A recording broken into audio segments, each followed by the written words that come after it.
All right. Howdy, partner. Howdy. How are you? You ready? You darn tootin' right, I'm ready. Okay. There's a lot of people here, so let's see what happens.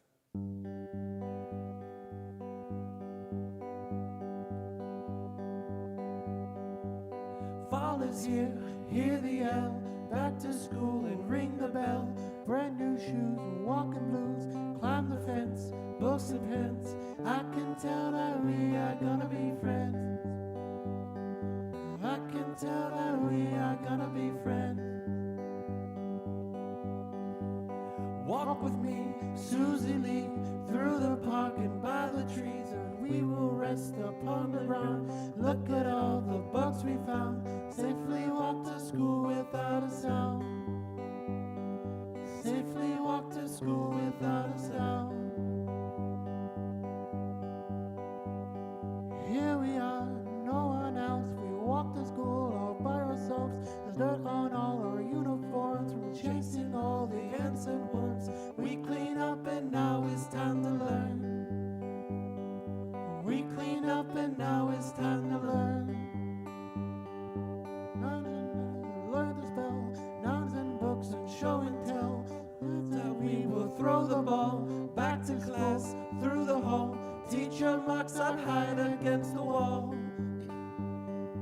Teacher marks our hide against the wall. And we don't notice any time passes. We don't notice anything. We sit beside with every class. Teacher thinks that I sound funny, but she likes the way you sing. Tonight I'll dream while I'm in bed, and silly thoughts dance through my head about the bugs and alphabet. And when I wake tomorrow, I'll bet we will walk to school together again. I can tell that we are gonna be friends. I can tell that we are gonna be friends.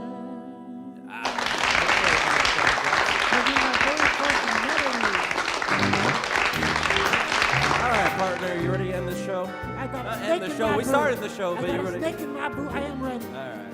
Let's do a little. Bring it up now. You've got a friend in me. You've got a friend in me. And when the road looks rough ahead and you're miles and miles from your nice warm bed, you just remember what your old pal said. Oh, you've got a friend in me. Yeah, you've got a friend in me.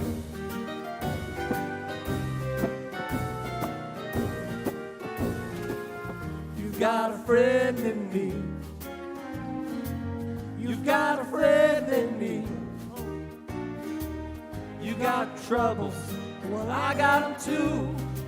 There isn't anything that I would do for you. We stick together, we see it through. Cause you've got a friend in me. Yeah, you've got a friend in me.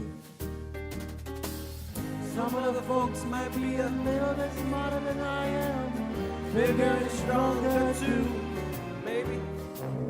But none of them will ever love you the way I do. It's me and you, boy. And as the years go by, our friendship will never die. You're gonna see it's our destiny. You've got a friend in me. You've got a friend in me. You've got a friend in me. All right, partner. All right, partner. This is the last rodeo. I believe it's time to go on a merry way. All right, now here to start the show is Mr. Jax.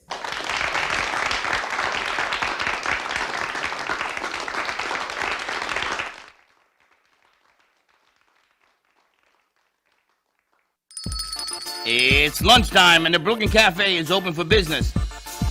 Live from the Amp Media Studios, Dawn and Freddie S. and their team are ready to serve up a huge portion of fun for lunch with friends and neighbors.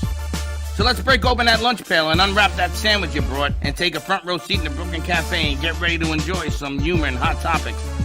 It's time to get a healthy serving of hope and happiness to help your day go by with a smile. Your hosts, Dawn and Freddie S., are ready to talk about food, health, dating, or just plain dream making. If you have a story to share, movie review, restaurant critique, or just a coincidental thing that happened to you, call in toll free 888-994-4995, Studio A right now. Sit back and enjoy your lunch break at the Brooklyn Cafe. Here are your hosts, Dawn and Freddie S.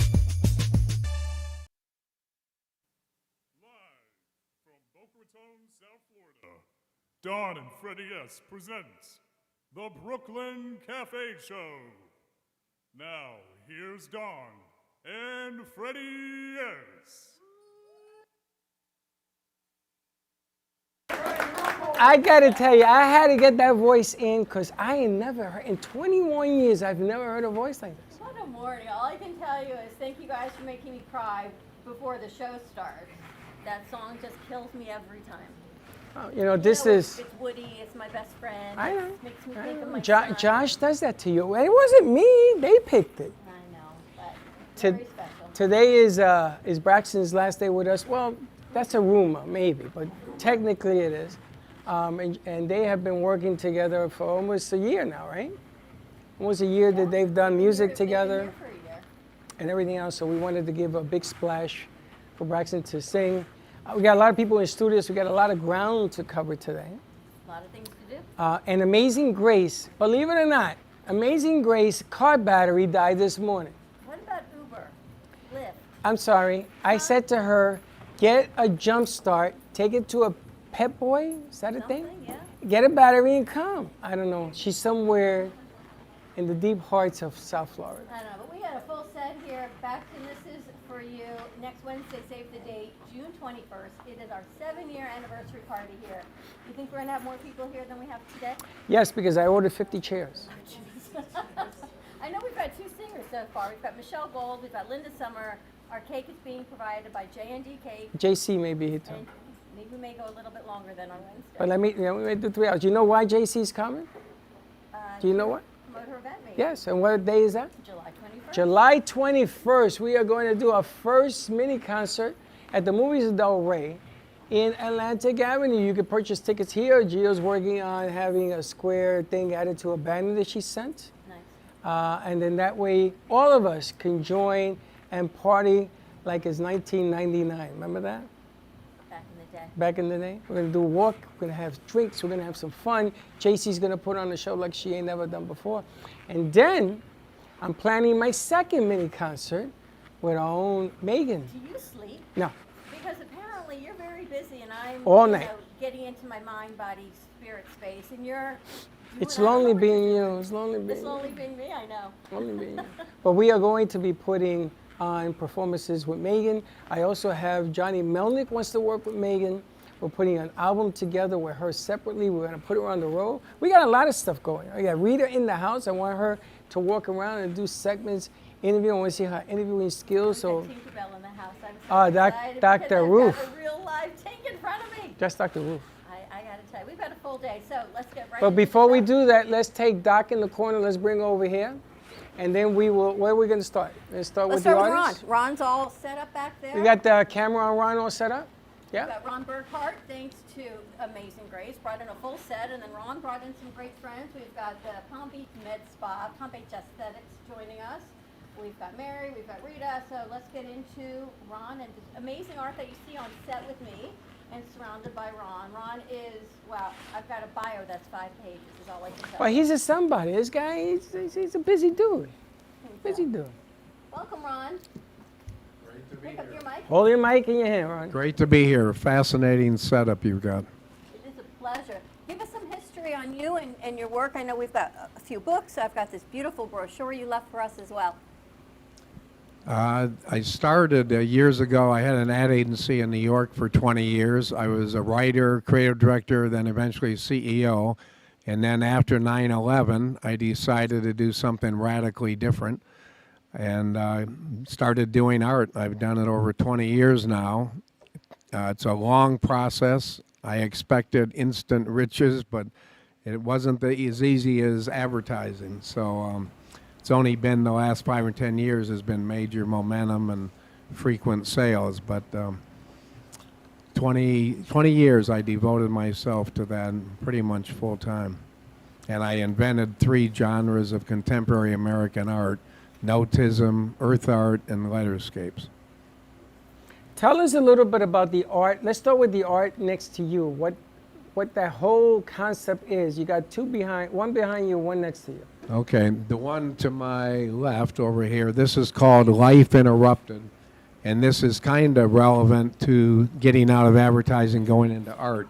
Down below, you've got green, early years, pastoral, perfection, life was idyllic. Then blue, things are really getting into the swim of things, really exciting and positive. Then the yellow represents kind of a portal of change. To some degree, that was 9/11. And then the white is dead space. Nothing was happening. And now there's rebirth and vibrant blues and reds and a little arrow pointing up for the energy force going, positive new things happening. It's a mystical sort of geometric, not a letterscape technically because it doesn't spell a word, but it's the same process of bold geometric colors. And behind me, this was the most recent genre. This is my E.T. Alien series. I've done about 10 of these, different sizes and shapes. This is kind of a representative of COVID on a different constellation, what they have to deal with, what it's like. And you see all kinds of strange shapes, heads, figures, but this is life on a distant, exotic planet, very abstract. Now, when you did these 2 pieces of works, were they done years apart? Were they done simultaneously? Did it come from you, what you wanted to do? Because there's a lot of definition there, so I'm assuming that this one is older than the new one. Yeah, the alien actually takes me back to my roots. First thing I ever invented was notism, art of the note, which are kind of scribbled hieroglyphic memory fragments. And it was a way of keeping up with my ad career, multitasking, frantic, social, business, meetings. So I'd do stuff, and as I finished it, I'd cross it out, and it became unique. And I met some gallery owners at parties, and they said, "This reminds me of Basquiat. It's fascinating. You should be an artist." I didn't take it too seriously at the time. Years later, I did. And then this genre started in 2013. I had my head down for 2 months because I'd had retina and macula surgery for 5 hours. Talk about life interrupted. And so I was just doodling, making geometric shapes and forms on paper, nothing else I could do most of the time while I was waiting to heal. And at the end of that process, my dealer, Javier Tornay, saw these and thought they were fascinating and should make more. And I said, "Really?" I was just passing time. So it kind of turned lemons into lemonade. And now I've done as big as 8 by 12 foot geometric letterscapes. This is that same process, but it all started around 2013, 2014. Notism, I was doing most of my life, but I really coined it and began that as a genre in '99. That's the first time I started saving those or thinking of them as something serious. And then after 9/11, a couple years later, it became the first genre.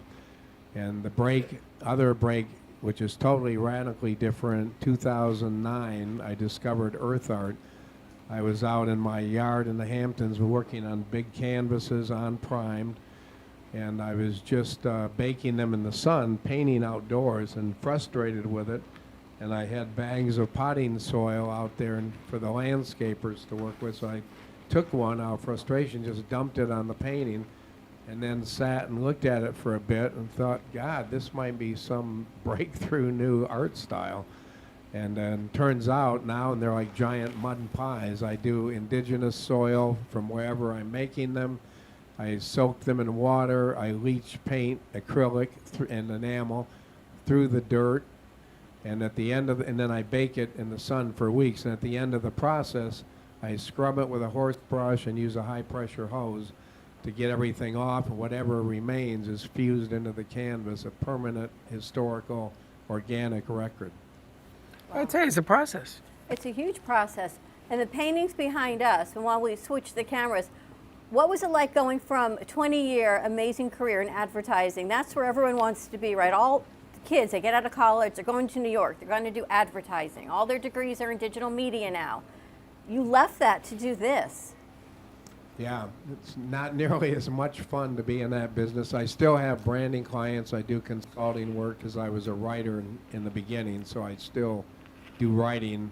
I think somehow the combination of being a writer and then an artist, the juxtaposition created unusual shapes, forms, figures, ideas.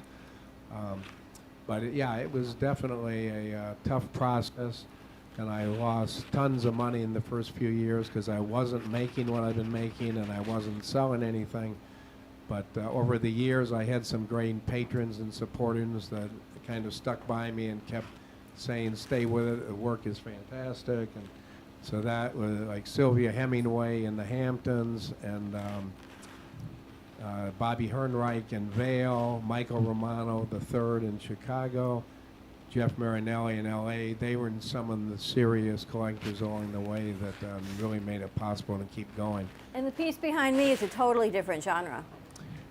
Technically, the pink one is a form of notism because it evolved into many different styles, but that's an alphabet. I believe it spells something, but in any event, it's letters, because I've always been fascinated with letter forms, shapes, and words.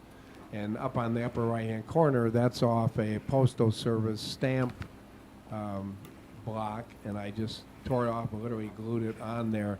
It's just kind of a magic little collage, and the colors are so soothing and rich. The most vivid example of notism is over there when you get to it. And behind Freddie, that's earth art. Not as big or bold as a lot of them, but I didn't, hard to transport them into these studios. Some of them are 15 feet by 5 feet. So I just brought, that's a very pastel-y one. The title is Miami Beach and Then Some. And you can see the bleaching of the sun, the light and textures, the fused in grain. If you touch it, you feel the texture. And the one between you is another from the Alien series. That's a shopping mall in the Capricornus constellation. This is really cool. These are kind of exaggerated and humorous little takes on what life's like way out beyond the cosmos. Just beautiful, beautiful write-ups. Where can people find your work? I'm in many galleries. RonBurtkhardt.com is my website. I don't really sell off the site, although if they contact me, obviously I would or could. My main dealers are Brian Walsh at DTR Modern in Palm Beach, who has sold paintings there up to $100,000. That's my record so far. Wow. Most are, $3,500 to $30,000. Steve Manolis in Miami has a giant studio gallery, and the biggest in South Florida. And when I make these giant letterscapes, I go there and work in his space because he has vast tables and walls and ladders, and I can really get a lot accomplished. And then Paul Fisher, West Palm Beach, Leonard Tournay in Miami, Acquisitions of Fine Art Gallery in Chicago, Luminarte in Dallas. You're all over the place. Yeah, and hopefully we're going to keep some here for a little bit. We're gonna do something in Studio A. Fantastic. We're going to change the whole feel of this thing. But I mean, his stuff is powerful, and I know because I've asked some people about where you have your art up right now, and everybody comes in and they're shocked. So we just want to let the public know that his artwork is here for sale. It is here for sale. It will be available here. And if you do buy a piece, I'll make him come back and sign it for you. I love the story behind it. It's always about the stories, and today is a lot of stories. It is, and this is a colorful story. We talked about, well, I mean, think about it. And the reason that I'm glad that he's here today, it is Braxton's last show, hurrah, with us, maybe. And we talk about futures. We talk about how Braxton's uncle is in Broadway. And he came down and he was gracious enough to show us that. It's the same thing with this gentleman. You're talking about a fine artist that's been through all of it.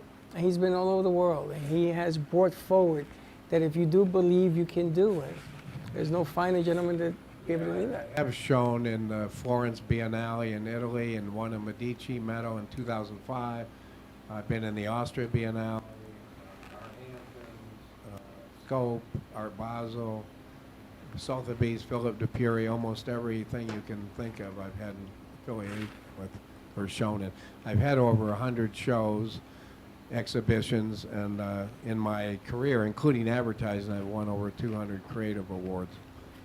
Well, it has been a pleasure, and I know you filled our studio with a whole lot of great people that I want to make sure that we get to. They are fabulous. You want to fascinating introduce Chase and Palm Beach Aesthetics?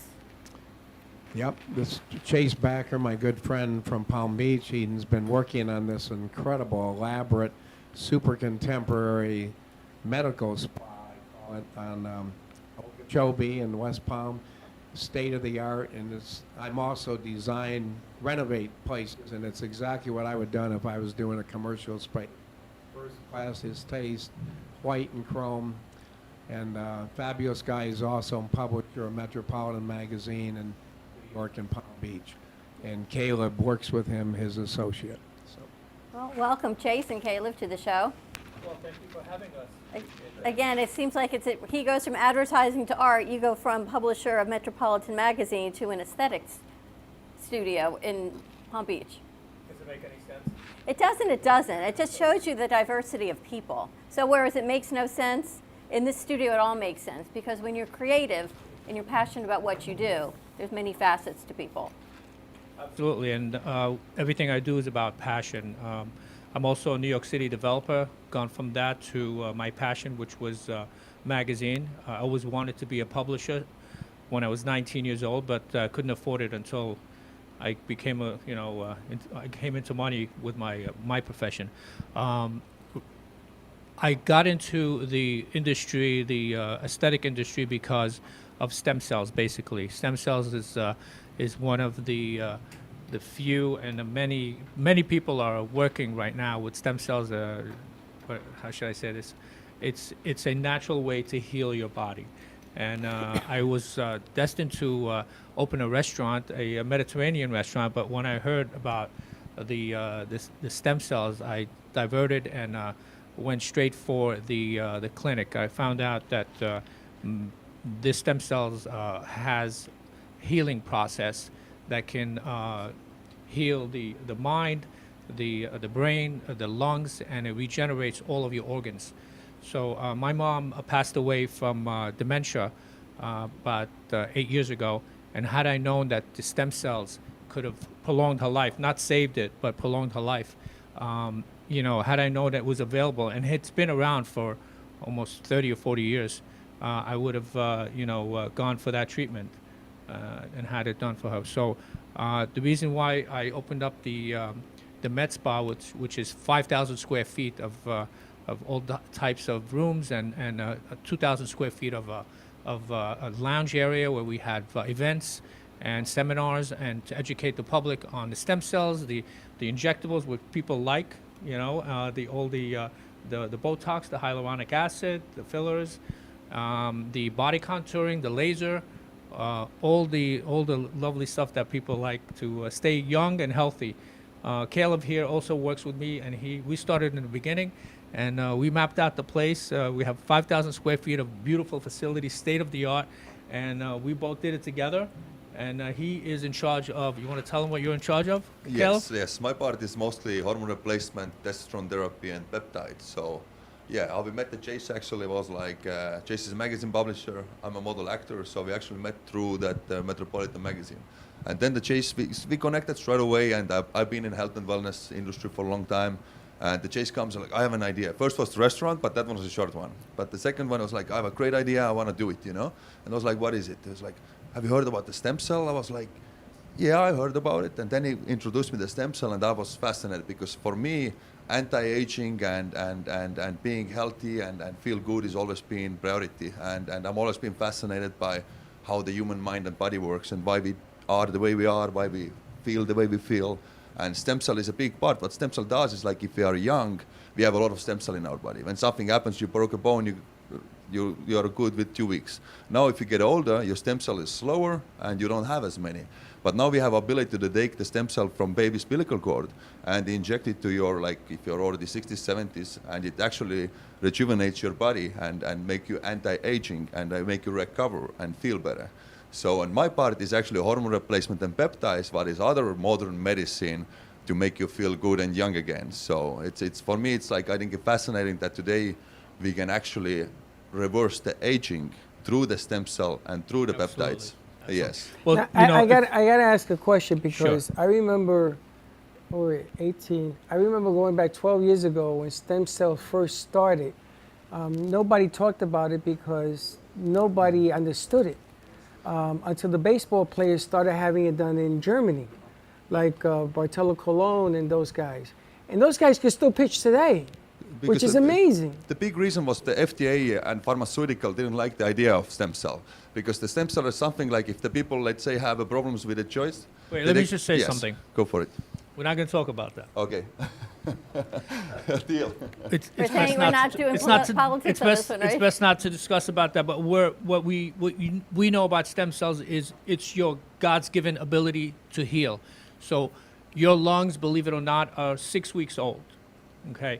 Your heart, your kidney, your liver, they regenerate all the time. When you're younger, you have multi stem cells in your system. The baby grows, and the foot gets bigger and bigger, and the body gets bigger, and your bone gets big because of multiple stem cells. When we get older, we have less stem cells. Our bones break easy. They become brittle. We don't clot and heal as quickly. By injecting stem cells from an umbilical cord, now you have more ability to heal and regenerate your organs a lot faster, a lot quicker. Now this is available, and people are going everywhere out of the country to get it done. We can help you, get into the stem cells and heal. It's good for dementia. It's good for heart, lungs, kidneys. It can help, put it that way. And that's all we could say about it. But this is what we love, and we're all about making you feel good and look good. So we could take somebody who is 60s, 70s, and make them feel good, regenerate, because we have a lot of different types of techniques to make your face look 20 or 30 years younger, and make you feel 20 or 30 years younger. That's the key. And I know we have to go to commercial break, but you can look 20 or 30 years younger, but if you don't feel 20 or 30 years younger, then what good is looking at if you can't feel the part? Absolutely, and that's what we do. We do both. What is the best way for people to find you in the spa? Well, we're Palm Beach Advanced Aesthetics, and our phone number is 561-360-2446. We're also on Instagram, PBA Advanced Aesthetics. My name is Chase Backer. You can go and look me up on Instagram as well. We're here to just give the message out. We also have a 2,000 square foot facility. Like I said, we do events and we educate the public on the stem cells. So I'm dedicating my life right now, and I'm putting my money and all of my energy to let people know that there's ways to heal yourself naturally, your God-given ability to heal. Like when you go to the doctor and you break your leg or your bone, he doesn't give you a new bone. He resets it, and your bone gets to heal on its own, and that's what stem cells does. Now, if you're older and you break your bone, you're not going to heal as quick. You might not even heal. So with stem cells, it will regenerate your organs a lot quicker, and you will heal like a child. So that's what we're all about. We're very passionate about that, and I appreciate you having us. We're going to take a commercial break. Yes. My producers are telling me, got to go. Okay. More to come on the other side of this break. 888-994-4995. Studio A. Stay tuned. Right back. Do you have an idea for a show or a podcast? Do you want the opportunity to be on TV? Amp Media Productions is partnered with True Oldies Real Radio Station and powered by many online platforms such as Roku, Facebook, YouTube, and even Amazon Fire to help amplify your impact. Do you want your voice to reach a wide audience? Call us today at 866-224-5422. There is no way to ignore it. You hear it on the news, online, from your friends and family. What happened to my money? Whether it got hit by falling stocks and bonds, with the coronavirus, shrunk by a floundering 401k with low interest rates, and is riding the extreme ups and downs of the stock market with political elections. Many Americans are worried about their money and how they're going to retire. Help protect your financial future now and call J.D. Mellberg for your complimentary book from a leading financial firm that shows you ways not to run out of money whether the market goes up or down. This free book reveals little-known truths about annuity strategies in simple-to-understand terms that can protect your money for a lifetime. As a bonus, we'll also throw in a free annuity rate report summarizing the rates and benefits of annuities from hundreds of top-rated insurers, helping you to find ways to get up to 33% more income in retirement. That's right. 2 books, both absolutely free, for calling J.D. Mellberg. Help protect your financial future. Call 877-643-3015. South Florida's Good Time Oldies.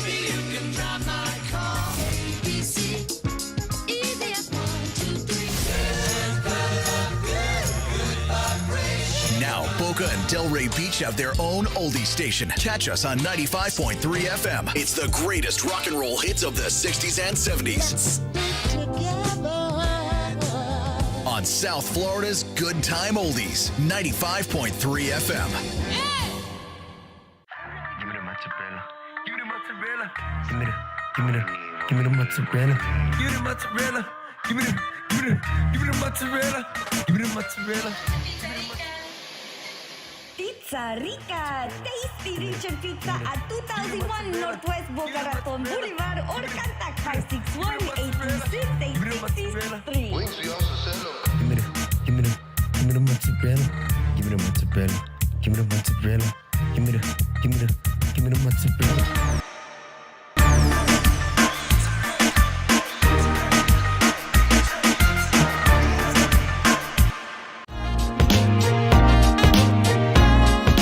You've been watching the Brooklyn Cafe Show. Join us each day and after hours as we talk about the hot topics to open the conversations and share a few laughs. Now, back to Dawn and Freddie S.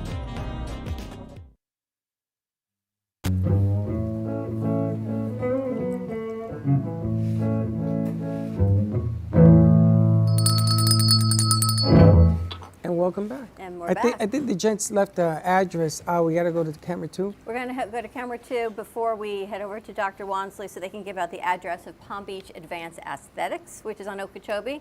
But we're going to let Chase give us that address. Yes, the address is 2528 Okeechobee Boulevard, and that's in West Palm Beach, just a few blocks west of 95. And thank you so much for having us. Perfect. And also check out Metropolitan Magazine, and you'll see some latest fashion. And we have a lot of advertisers on there as well, like the Wellington Agency. You have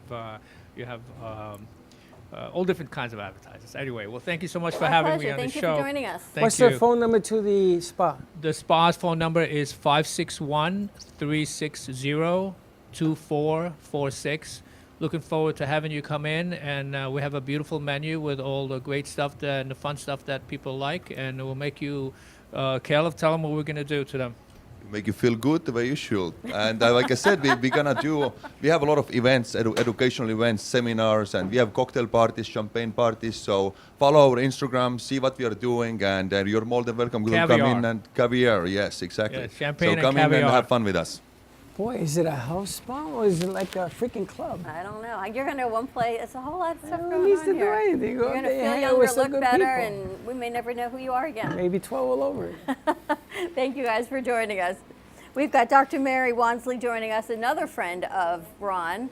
Ron brought in. Ron brought in his, and this isn't his entourage. He has a whole lot more people. I know. So I thank Mary for changing her schedule up and joining us. Mary is a hypnotherapist and private practice and counseling, with her niche being in eating disorders and binge eating and overeating. And I'm assuming we can get into a whole conversation on body image and body dysmorphia, and that's a whole nother show into itself. It is, but that's what's happening right now all over Florida, especially South Florida. You know, this is what I tell you on Sunday, I'm on the beach watching bikinis all over the place. We're not going there. But this is where we live. This is what it's all about. But again, it ain't New York. Thank you very much. It ain't New York. You can look good, but if you don't feel good emotionally and physically, then... Florida's the land of feeling and looking good. I know. That's all I gotta So, tell Dr. Wansley, welcome. Thank you for joining us. Thank you so much for having me. It's our pleasure. Tell us a little bit about your practice. I work with individuals who struggle with emotional eating, compulsive eating, binge eating, and have a history of yo-yo dieting.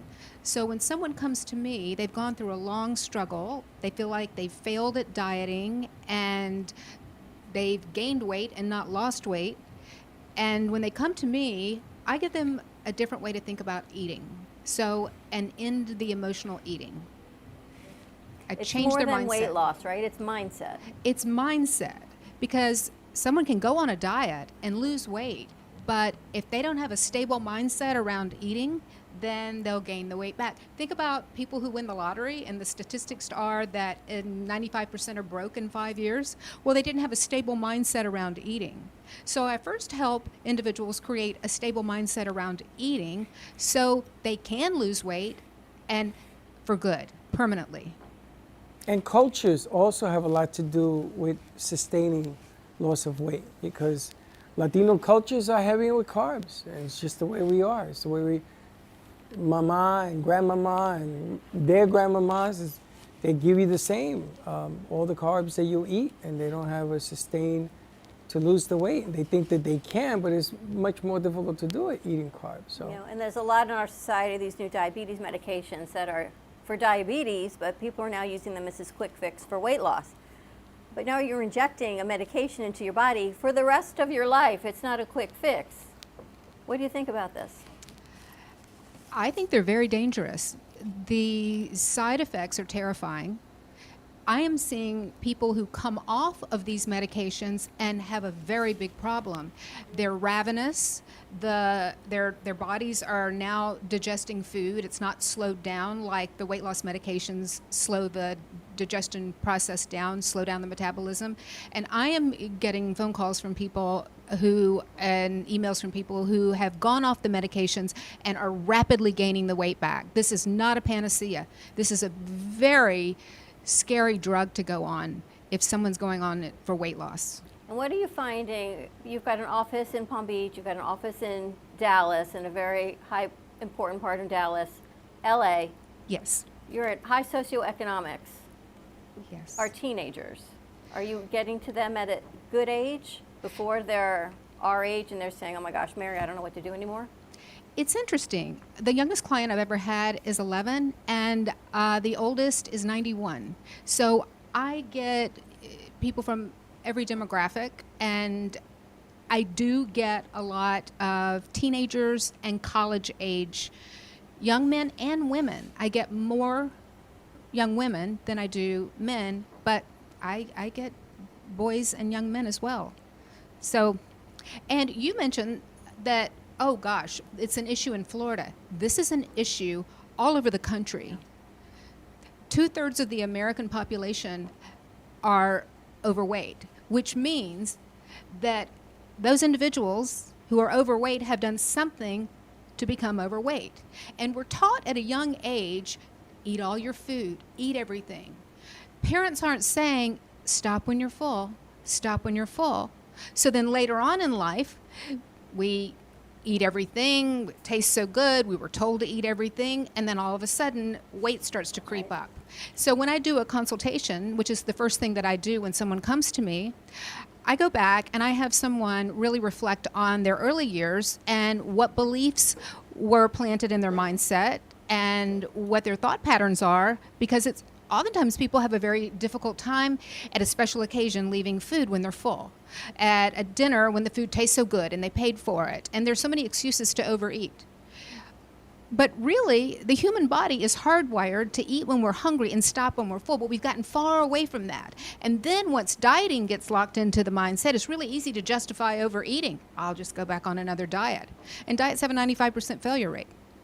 Well, it's funny you say that, because I went to see my doctor 4 months ago, and my A1C, I'm a diabetic, was 8.9.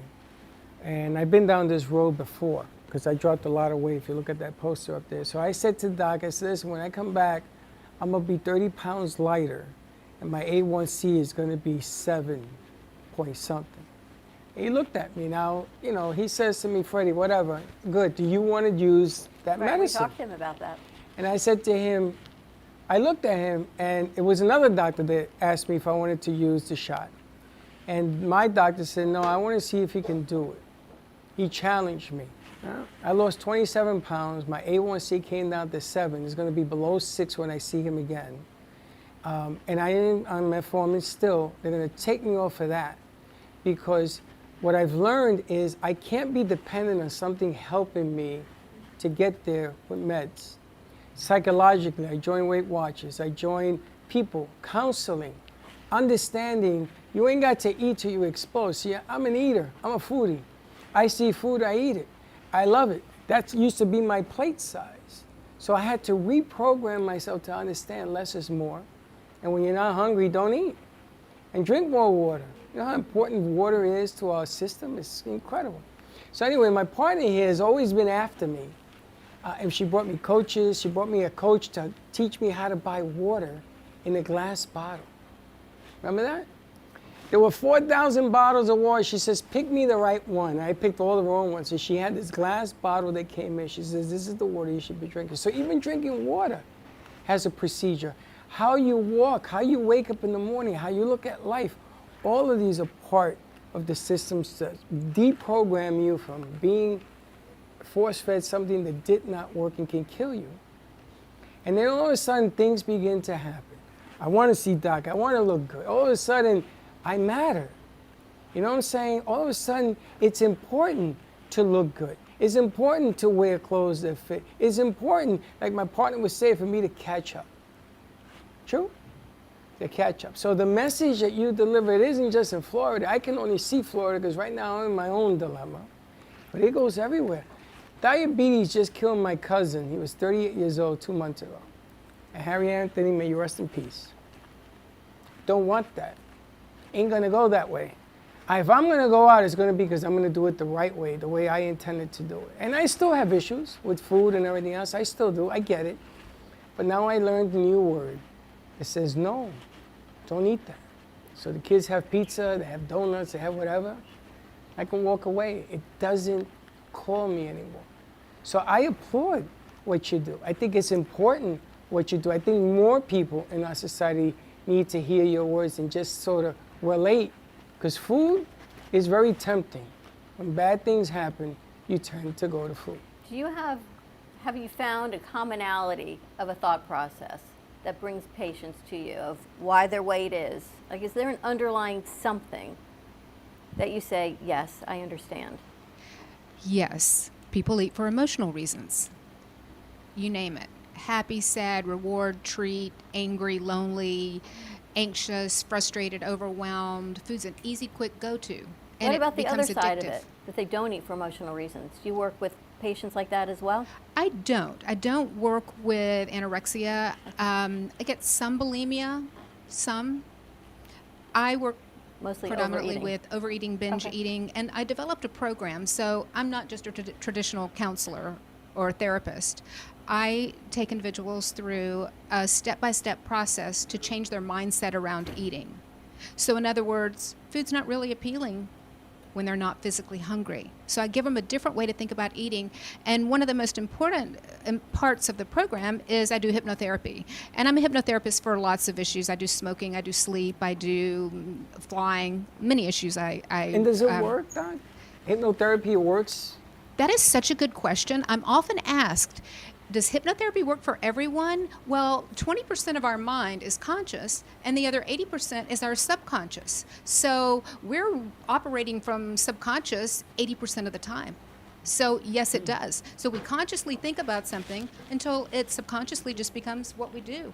But look, like you've started this new I'm program unconscious. that I'm not so happy about, but we'll talk about that another time. Because you've consciously made steps to lose the weight, but now you're consciously not eating enough to stay where you want to stay. It isn't that I'm not eating enough. I've increased my protein intake. We're going to have like family counseling here. But I got to be careful because proteins aren't good for the kidneys, and they're worried about my kidneys and my heart and the different body parts inside. But you consciously make the effort now, to do or not to do. Dawn, I purposely didn't go to that funeral because I couldn't watch him.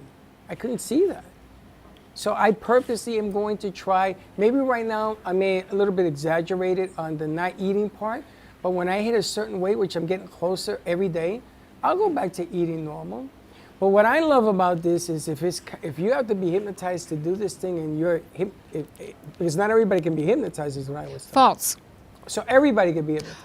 We all receive hypnotic messages and Every operate day. from the subconscious. Okay, think about this. You buy a new house, and the first 3 times you drive to the house, you have to think, oh, do I go right or do I go left? Oh, do I turn this way or that way? You do it a couple times, and then it's just locked into your subconscious. Well, changing habits and behavior, it's not quite that simple, but it gets locked into our subconscious because as infants, we come into the world with a complete intact ability to regulate hunger and fullness. And we don't have to be motivated. We don't need self-discipline or willpower. We just have the ability. And then children, they eat when they're hungry and then they want to go play. But we get far away from that. So there's a different way to think about eating. And back to hypnotherapy, all humans can receive hypnotic messages that go into the subconscious. I've hypnotized the most driven CEO type A individuals who've said, you can't hypnotize me, thinking, if you can close your eyes and continue to breathe, I can hypnotize you. That's why she's a somebody. So good at what she I gotta does. tell you, Ronnie, you're gonna appreciate this. The artwork for me and the music and the reason when you come in here, the lights are low. For some reason, I'm in my element. Yes, you are. And for some reason, I don't need to smell that and I don't need to eat it. I don't know what it is. Maybe I've hypnotized myself into believing this. I see Ron's artwork, and when I see it hang, that's why you see so much in here. It's helped me change my life. Mary, how do people find you in your practice? Your website or phone number? drmarywansley.com. And my telephone number, my local number is 516-785-2512. And you have an office here in West Palm? I do. I have an office in West Palm.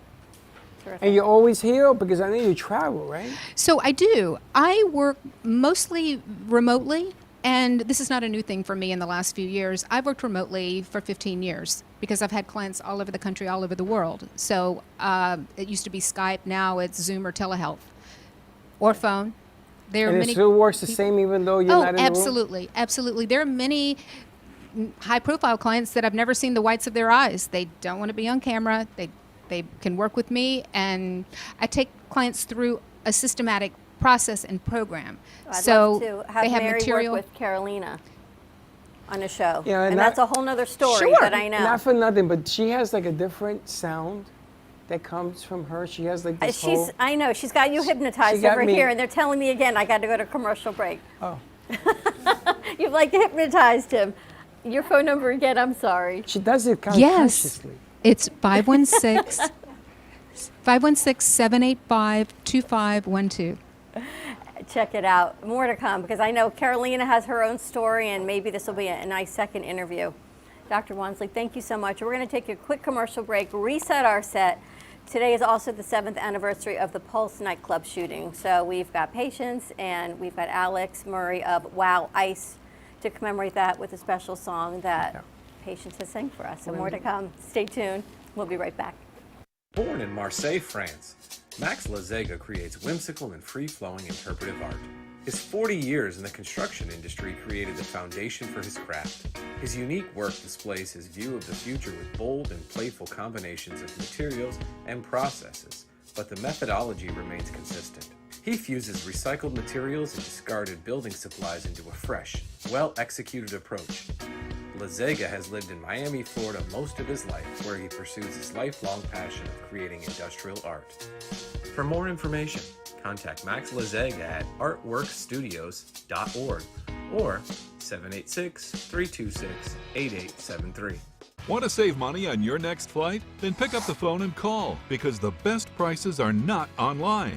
See, SmartFares has special deals with the airlines. When they have unsold seats, they use SmartFares to fill them. So you get airline tickets at ridiculously low prices. With the extra money you'll save, you can book another trip or treat yourself to dinner. Call today and get the best price on your next flight, guaranteed. Also, save up to 50% off business and first class tickets. Welcome to a new way to watch your favorite shows. Only at www.amp2.tv/Roku. It's a place filled with music, podcasts, news, and more. Come Come join us.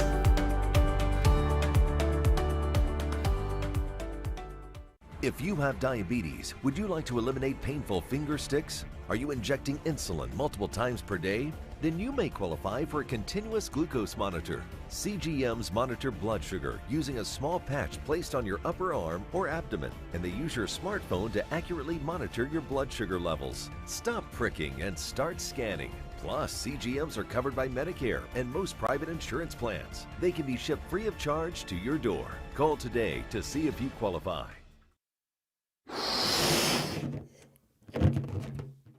Todo Bello Balloons is a business that was born out of a passion for creating unique and beautiful balloon designs, including balloon bouquets, balloon arches, balloon columns, and more. We specialize in creating unique and beautiful balloon designs that bring your dreams into reality. We believe that balloons have the power to bring people together and create lasting memories, and we are honored to be part of that experience. Contact us and we will bring happiness to your celebrations with our balloons.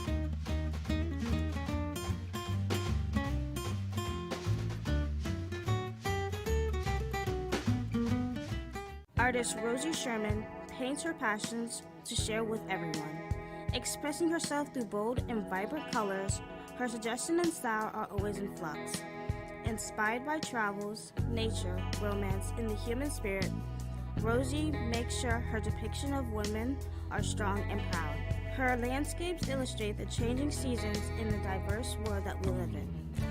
To find her artwork in the multiple medias you can purchase, visit rosiesherman.pixels.com. You've been watching the Brooklyn Cafe Show. Join us each day and after hours as we talk about the hot topics to open the conversations and share a few laughs. Now, back to Dawn and Freddie S.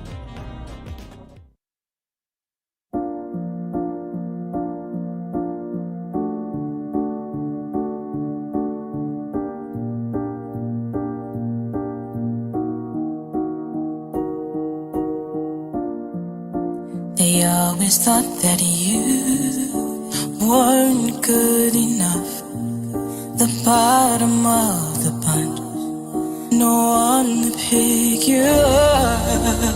But to their surprise, you were the one to get up and run and rise like the sun.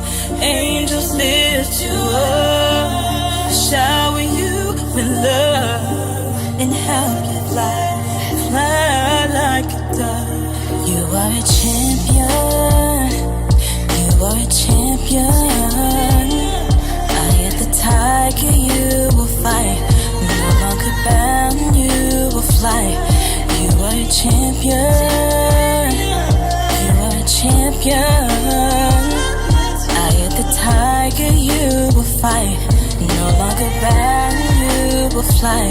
You are a champion. You never cross these roads before, opening up brand new doors. Life after tragedy can be restored. You never crossed these roads before, opening up brand new doors. Life after tragedy can be restored. Restored.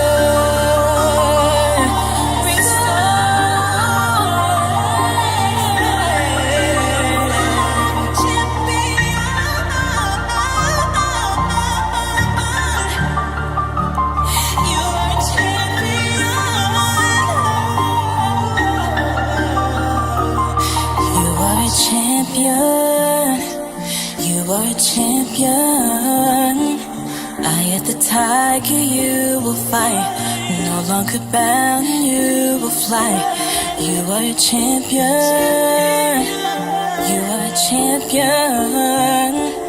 Eye of the tiger, you will fight, no longer bound, you will fly. You are a champion.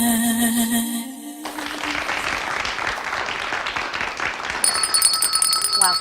How do you like this change? I love the change of set. See how stuff changes. It's amazing how the color can just change the whole I set. feel like I'm in a giant vat of paint. The talent is just remarkable. It is. We got a Ron lot of is moving just parts in here. Now, before we spectacular. move on, I think Doc wanted to give out her phone number. Is that correct? We got a camera on her? Yeah. Look into that camera over there. Mike? Yes, What number are you on? What mic is that? Hold on. We want to make sure that we have the right. 2. A2? Yeah. A2. Go ahead, Doc. Yes, I was wrong about my own phone number. It's 561-785-2512, 561-785-2512, or you can find me at drmarywansley.com. And you also have a book. I do. I have a book being released in September, and it's called Eat. My son named it. My son Dylan Stieber named it, who will go on to do the work that I do. And he named it Eat because he believes that people permission to eat, that it's okay to eat. Oh, that's a whole nother conversation for a whole nother day is food shaming. I think I need Mary back here to do routine segments. And Carol, she's been gracious enough to agree to be on Carolina's show. And her name is what? Dr. Mary Wansley. Mary? Yeah. What can I tell you? Yeah. It's all that energy going on. There's so much to talk to Dr. Wansley about that. This is just a dip in the bucket on this one. Eat, right? We need permission to eat. We need permission not to food shame. There's so many things.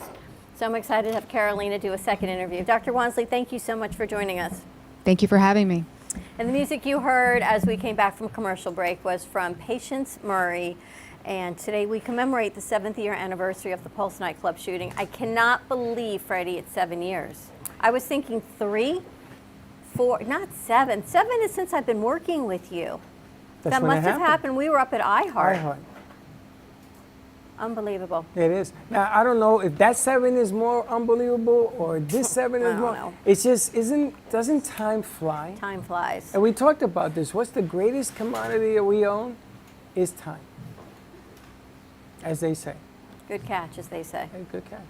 You know, we met Alex through Wow Ice, and not knowing Alex's story at all, and I've learned by what we do, is I never question why people come in. I may not have any idea why we bring them in. It just makes sense at the time. And his story made a whole lot of sense. We didn't even know it. I just thought it was kind of cool ice cream at the time. It was like, wow, let's have some ice cream on the show. But your story and how this all started was because of your sister was killed at Pulse. So if you, I'm going to give the camera to you and the mics because this is about you guys right now. Okay, so I finally brought my wife, Patience, to the show. So Wild Ice originated from a dream I had in 2018 about my younger sister, Akira Murray. She was fatally killed in a Pulse nightclub shooting at only 18 years old. She had just graduated top 3 in her class in her high school in Philadelphia, and we were planning a family vacation to Orlando that weekend, and Pulse nightclub happened to my wife and to my sister and cousin. So I had the dream, and I seen my sister for the first time in 2 years since her death. And she had a bunch of colorful, like her aura was very colorful. And she didn't say much. I was very excited to see her in my dream. And she just mouthed the words, wow. So I woke up, I wrote it down. I was so confused on what that even meant. And fast forward, I tell my wife a few weeks later, and wow was a word that my sister always said. It was her Philadelphia sarcasm. She would be like, wow this, or wow bro, go over there, or wow, you're so annoying, bro. So I was like, wow has to be something. You know, I didn't know if it was gonna be a business yet, but it had to be something. And then fast forward a year later, we had bought our first machine, ice cream machine. During the pandemic, as soon as we bought our machine, the pandemic happened. And we hit the ground running. We started off making Italian ice. Now we've evolved to gelato, sorbet, and our products are all dairy-free, gluten-free, all natural products, because we just want to promote a healthier lifestyle, healthier eating, because those are things that we both do as husband and wife. And I'm going to pass the torch to my wife, Patience. Well, I think you pretty much covered everything. Well, I love your name. Let's start with that because it's something that I need more of. So maybe too. maybe that's the message, is we need more of you in the studio too. Oh, thank you, Dawn. It's such a pleasure to finally meet you and be here in the studio. You guys have a great team. Oh, and- thank you.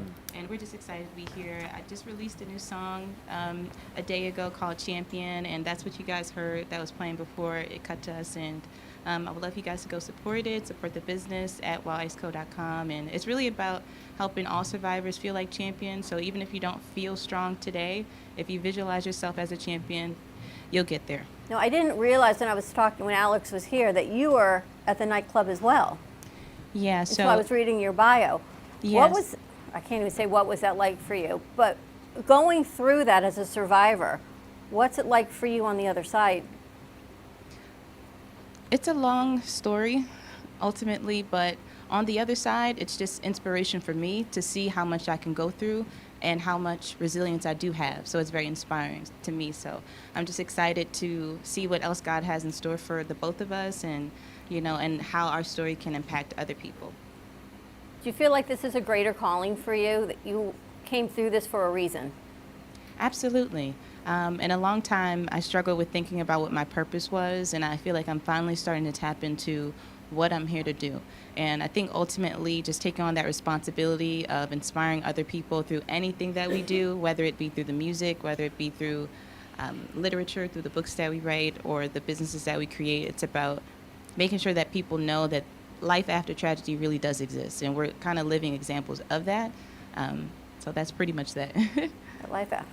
Yeah. And again, when you hear Tinkerbell's story, that life after tragedy does exist. And we don't know how things play out in the studio. It always seems to play out the way it's supposed to play out in the studio. It always comes together. Always comes. And by the way, I'm very jealous of the fact that you got married at the 50-yard line, at Eagle Stadium, and I didn't get no invite. You didn't get no invite either, right? we only could allow 50 guests. Only 50 guests. And It's a big stadium. And for Baxton, since it's his last day, they wanted to bring some Wow Ice for his party. Ah, very for the nice. party. Some wow. Some Wow. What did you bring today? So I brought Passion Paradise, which is our passion fruit flavor. I have Pink Berry, which is our strawberry flavor, and I have Coco Lotta, which is our coconut. Everything's all natural, dairy-free, gluten-free. Please enjoy before it melts. Wow. And there it is. That's the theme of your launch right there. And how do people get it? I know you've expanded into where it's available. So our website is wileiceco.com, and you can order straight from our website, delivery. We also are on GoPuff. They deliver as well our product, and we're in a few hotels throughout South Florida, the Hilton, the Hyatt, the Hampton. Brightline. We're on Brightline train, so if you're ever riding on Brightline, you can purchase our product on their train and enjoy. And yeah, that's pretty much So maybe sums I it was up. thinking this would be great for you and Tinkerbell for the kids and for some of your events Kids to get love some Wow of this Ice. Wow ice cream, right? Wouldn't that be amazing? I asked them, does it melt? And they go, no, look, it's frozen. It's I said, why don't you invent a tray that keeps it cold all the time? And I even know how to get it started because I Yep. used to be a consultant. Yep. Oh my gosh. So, Tristan, maybe we can pass some of that out for everyone. I know there's spoons over here. And I don't know what happened to Sandra, but she made some rice pudding, and that's I here don't as know, well. where did realized Sandra go? Sandra's gone, though. There's rice pudding and. But where'd she go? And Chelsea, you can help maybe pass some of that out to everybody. I don't Sandra know. disappeared. Rita, do you know where Sandra went? I think she. Really? We're going to win next year. It's our season, Freddie. I got money on them already. There we go. I got money on them already. Ain't nothing but good to beat that team. Now, Josh I loves got to tell you, it's an amazing aspect what is going on. 7 years later, some of the things that are going on there, but the ices are incredible. And you know the right way to eat the icy, right? Yeah. You got to turn it upside down. Yeah, I never heard that before. You never heard that before. And not until you. You take the icy and you turn it upside down. You know, yesterday we did our morning show. We talked about the Tony Awards and how so many of the award recipients were transgender, non-binary, LGBTQ. Yeah. Pulse, when this started 7 years ago, this was a hate crime on the LGBT community. So to be able to come now 7 years full circle to the Tony Awards, embracing uniquenesses, I don't want to say differences, but everyone's uniqueness, We've come full circle in 7 years. Well, I tell you, it's still an unbelievable drama that we're going through with the mass shootings and everything. And the Denver Nuggets, 10 people were killed yesterday. Yeah, after the game, the celebration. You know, I don't understand. Wow. We had Diaz, who's running for sheriff, in here yesterday. He's a good friend of the show now. They may be doing some bigger, better stuff with us. And I asked him about what's going on with the guns and everything else. And he scratched his head. Freddie, I wish I had an answer. What's going on has just been going nuts. And the violence of what's going on, and the hate crime. And the hate crimes. It's everything involved in there's just no respect for life, is what's going on. So. Patience, it's gone. I just looked up and it's gone. How is it, everyone?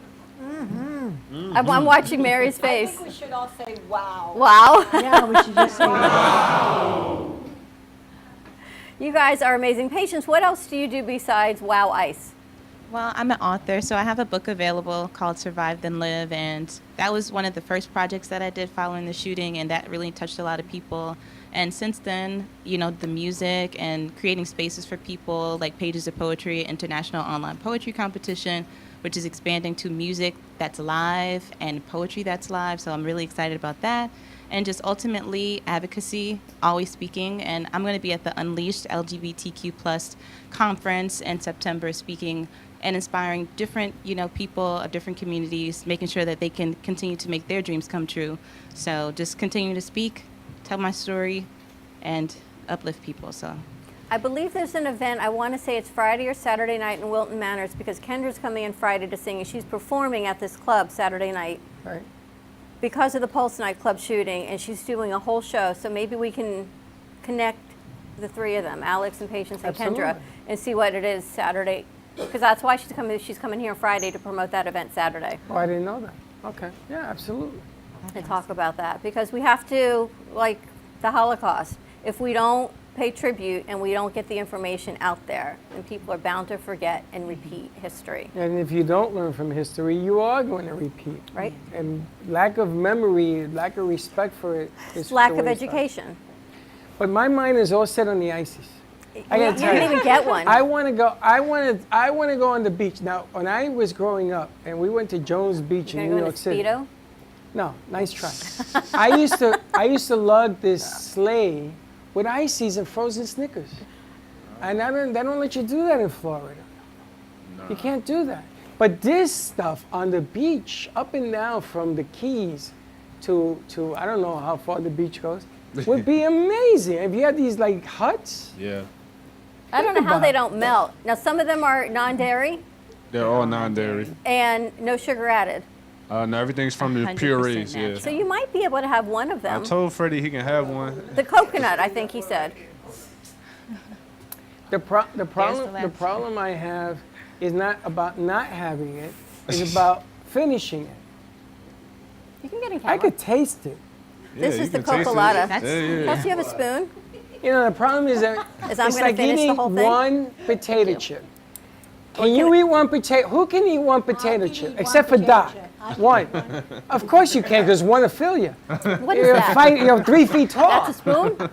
That's a spoon for Freddie. Okay, we'll bring Freddie's spoon out. That's a spoon for Freddie? Yeah, you just need a taste, Yes, Freddie. Yeah, What the yeah. hell is that? This is the spoon our crew is giving you. Really? Oh, they're so nice to me, aren't they? That's like a tasting spoon they gave you. What you think, This Freddie? is so good. Okay. Oh, Wow. Exactly. It's really good. Oh, I'm sorry. coconut. How can you do that to me? This whole container is 150 calories? Yes, ma'am. Wow. Wow. Ma'am, you know I'm old when he's calling me ma'am. I'm going to call you man. I'm going to need more fillers from Palm Beach Aesthetics. It's good. You told me you didn't eat coconut. I always eat coconut. Do you? Yes. Yep. I'll share some more with you. This is the age thing. You guys are amazing. What else do you have going on next? Well, Doesn't she have a podcast? Apparently there's something going on. And she's like, you're going to share? Share. You're having a baby? What? Oh, whoa. Oh, No, well, not yet. God Having willing. twins? Yeah. What's going on? No, not yet. Go ahead. I mean, there's so many different announcements. It's so hard to think of everything like right now, but definitely stay connected with us on social media. You can follow me at PAE Carter on Instagram. And I'm Alex_M_Murray on Instagram. We just did Formula One, the racing in Wow. Miami. Yeah, everyone loved it. We had a great outcome, and they want us back for more Formula One, so that's good. yeah, definitely. I'm excited. just so impressed with what you've created because you had a vision, you took tragedy and you've rebounded, rebirth, just like Lola started this whole thing yesterday on rebirth and regrowth. From tragedy, you can survive, and not only survive, thrive. And make it bigger. And a whole Make it business better. in honor of your sister, which is so remarkable what you've done. And to bring awareness to the Pulse shooting and to keep awareness going to the LGBTQ community and no hate crimes. It's so big. I don't know if you even realize how big what you're doing is, but maybe you do. I'm like 50-50. You're 50-50. 50-50, yeah. It's bigger than you realize, and it's Yes. only going to continue to get bigger because not only is WOW amazing, it's like Ron's art is amazing, but it's the story behind the people that are doing what they're doing. It's your why. It's how you got to where you got to. Amen. That people are going to go, wow, I need more, or the story is And so the compelling. name is perfect. The right? delivery is perfect. The summer's coming. Get your wow Get on. your, I mean, it's summer. Yep. We got to do a commercial. We talked about doing a commercial. Let's put someone on the Well, now's commercial the for time. you guys. Absolutely, now's the time. Now that the heat is coming, I was on the beach Sunday. I'm gonna tell you, I could use a whole lot of wow. And Patience, you do have a podcast. We talked about maybe up-leveling you to a video cast. Yeah, so I have a podcast that's out already, season 1, Healing Her Halo. It's available on all different podcast streaming platforms, and I'm kind of rebranding right now and just focusing on the new chapter of where my life is going. So excited about that. More to come. Well, thank you guys so much for sharing your wow and your story with Thank us. We hope we're going to see you more and your song. We're going to take a quick break. When we come back, we're going to regroup. They're dying to put out some more art, so we have to go to commercial break so they can get more art set. I see that they're When we running come around back, like we're going to talk to crazy media and people. Tinkerbell, and actually we're going to go right over here because they have a time limit. Yes, let's do More that. to come, and we will be right back. Letters from the grave, baby. Has someone in your family lost a job recently, and now you can't afford your mortgage payment? Or do you have a rental property and your tenants aren't paying you? We can come to the rescue and pay you cash for your home immediately. Yes, sell your home and get cash all over the phone without dealing with real estate agents or having to waste time showing your home to lukewarm buyers. You don't need to lose your house to foreclosure. If you have equity in your home, we'll buy your home and give you cash within days, all in a simple over-the-phone and virtual process. Call now before your situation gets worse. Sell a home you can't afford or just need anymore and get the cash you need today. Call this number now. Call 855-348-5925. That's 855-348-5925. Again, 855-348-5925.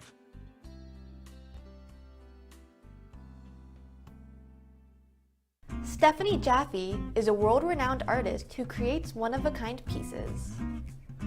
Using a keen sense of color and composition, her vibrant collages and mosaics integrate eclectic elements such as vintage keepsakes and fine china with blown glass and fired clay to create whimsical arrangements.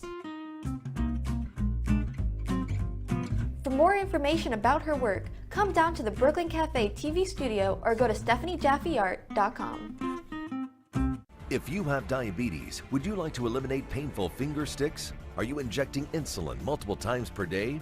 Then you may qualify for a continuous glucose monitor. CGMs monitor blood sugar using a small patch placed on your upper arm or abdomen, and they use your smartphone to accurately monitor your blood sugar levels. Stop pricking and start scanning. Plus, CGMs are covered by Medicare and most private insurance plans. They can be shipped free of charge to your door. Call today to see if you qualify. Nobody likes to prick their fingers. If you are a diabetic using insulin like many of us, the worst part of your day is sticking your fingers to draw blood. Now you don't have to do it anymore. You can get a new continuous glucose monitor. As long as you check your blood sugar and inject insulin, it may be covered by your insurance. Call us and we'll let you know if you are covered, and send one at little or no cost to you with free shipping. Stop freaking your fingers. Call right now for your new continuous glucose monitor.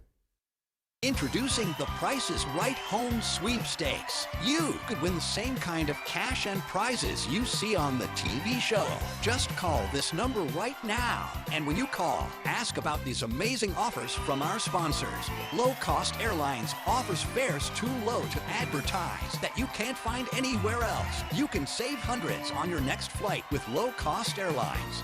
US Med is your one-stop resource for diabetic supplies. And if you have Medicare, you could get them at little to no out-of-pocket cost. US Med. MedGuard Alerts unique medical technology provides immediate help to seniors with the touch of one button. And you could get your device for free. MedGuard Alert. The United Breast Cancer Foundation can use the donation of your old car, truck, or van to help those fighting breast cancer. Pickup is free and you'll get a tax exemption. Call now to enter the Price is Right Home Sweepstakes. Win thousands in cash and prizes and learn more about these great offers. Hey Kaylee, what's up? Hey, nothing, what's up? Nothing, just looking for music for Grandpa that I listen to while we're in the car. What's wrong with listen to now?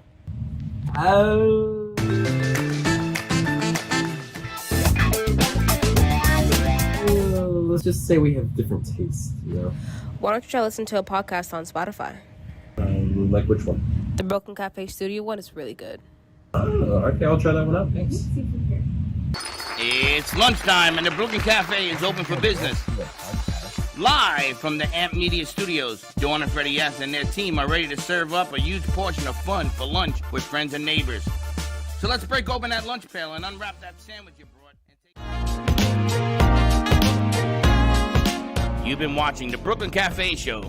Join us each day and after hours as we talk about the hot topics to open the conversations and share a few laughs. Now, back to Dawn and Freddie S.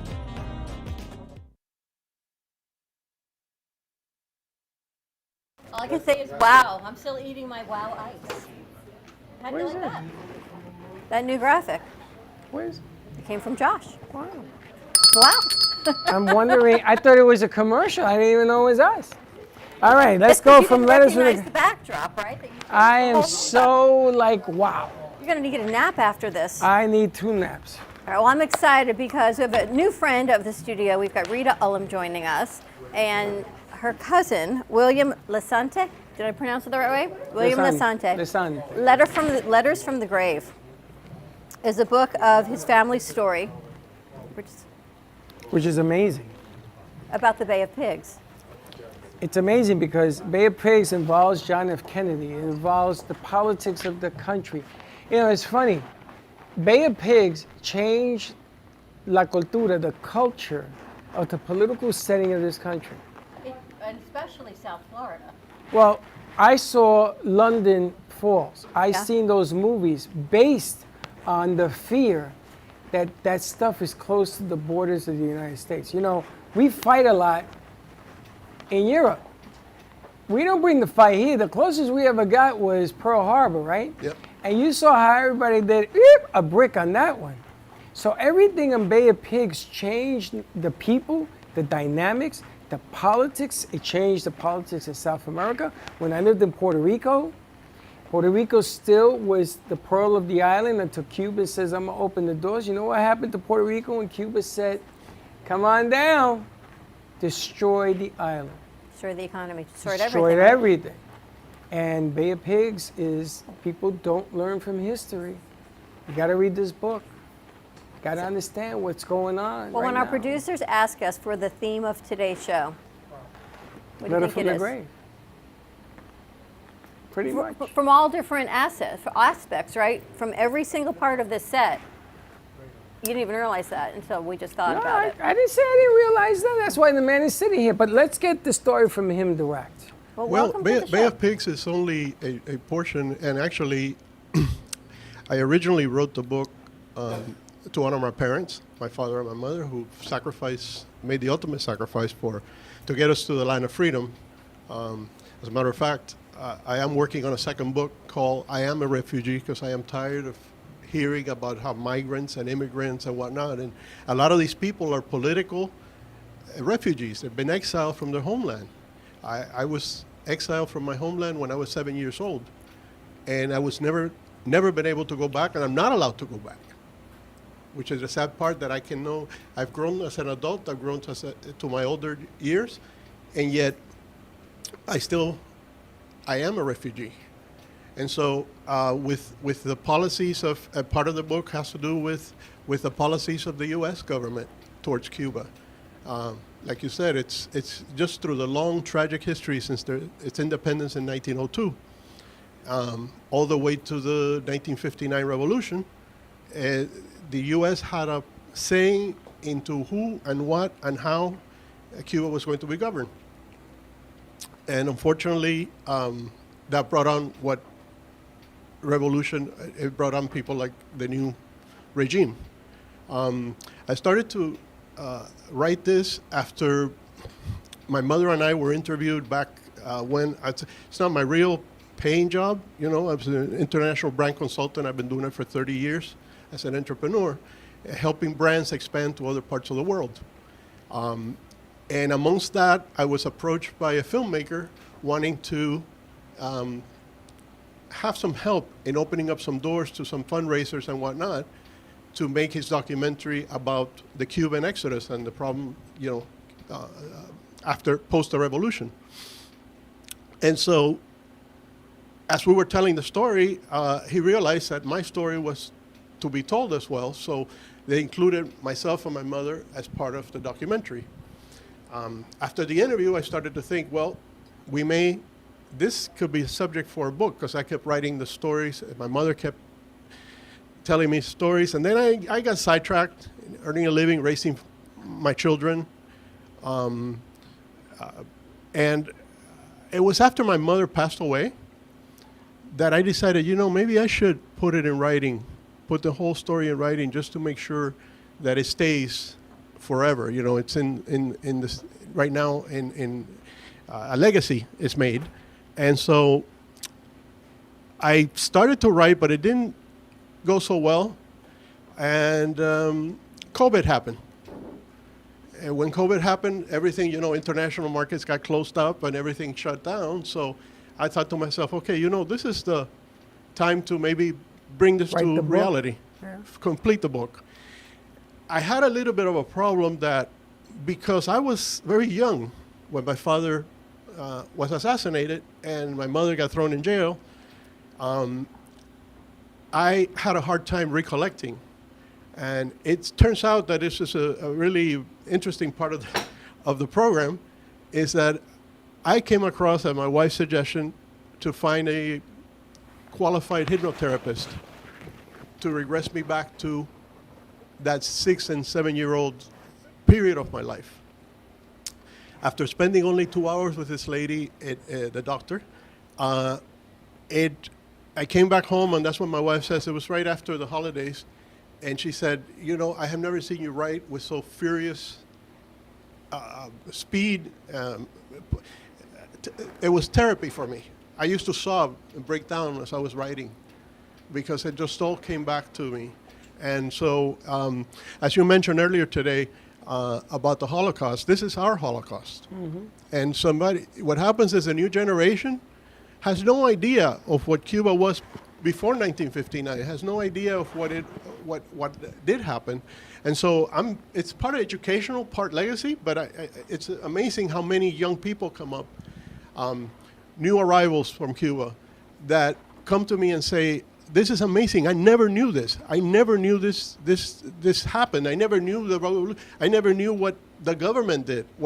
How executions were running 24/7 around the clock. Think of the politics of what it was. Who's gonna tell the truth? Well, there's only one. There's only one. There's only one truth, really. But who's gonna sit and say, Cuba's not gonna say we did this, we tortured everyone. Everyone came into America, right? Miami is Miami because of what happened in Cuba. Yes. Right? I mean, the United States. But but what's happening is that governments know that if enough time passes by, You think you're gonna forget? it evaporates. They're going to forget. These kids have never seen the movie Scarface. I know. These kids haven't seen things in the past. Maybe G-Man has because he likes history, but the norm, we bring up some movies and they're like, what? And these are icons. Look, it's not about books. We now ban books in this What's a state. book? I'm They're sorry. banning books. Yes. Ban What? books in What's a this book? in this country. They get banned. Even if our Dr. Seuss gets banned. Even if our history books were correct, not saying that they are correct, there's certain things they take out because they don't want us to know. But even So if it's you up to read this. something that tells you a side, shouldn't you be given the opportunity to figure out what side you want to believe? Taking it away from me just means you're hiding a fact. I don't get it. That means you've got critical thinking skills if you know that. I got what? Critical thinking. I don't know what that means, but okay, I'll take it. Well, that's another thing. I mean, it all goes back to education, but there's so many reasons this book is so important. One, it's important for you to heal. To tell your story. I did it for my children. Yeah. And to leave a legacy. To Yes, leave a that's legacy. true. That's it wasn't a something I did for financial gains or whatnot. That it's popular and it's had a successful so far life. It's But good. this is an important work. But it is, and the good thing about it is that it's not a hard read. It's not War and Peace. It's not 2,000 pages. It's something that tells you the story from the beginning, when my parents first met, and for the 7 years, a short period that they lived together happily ever after.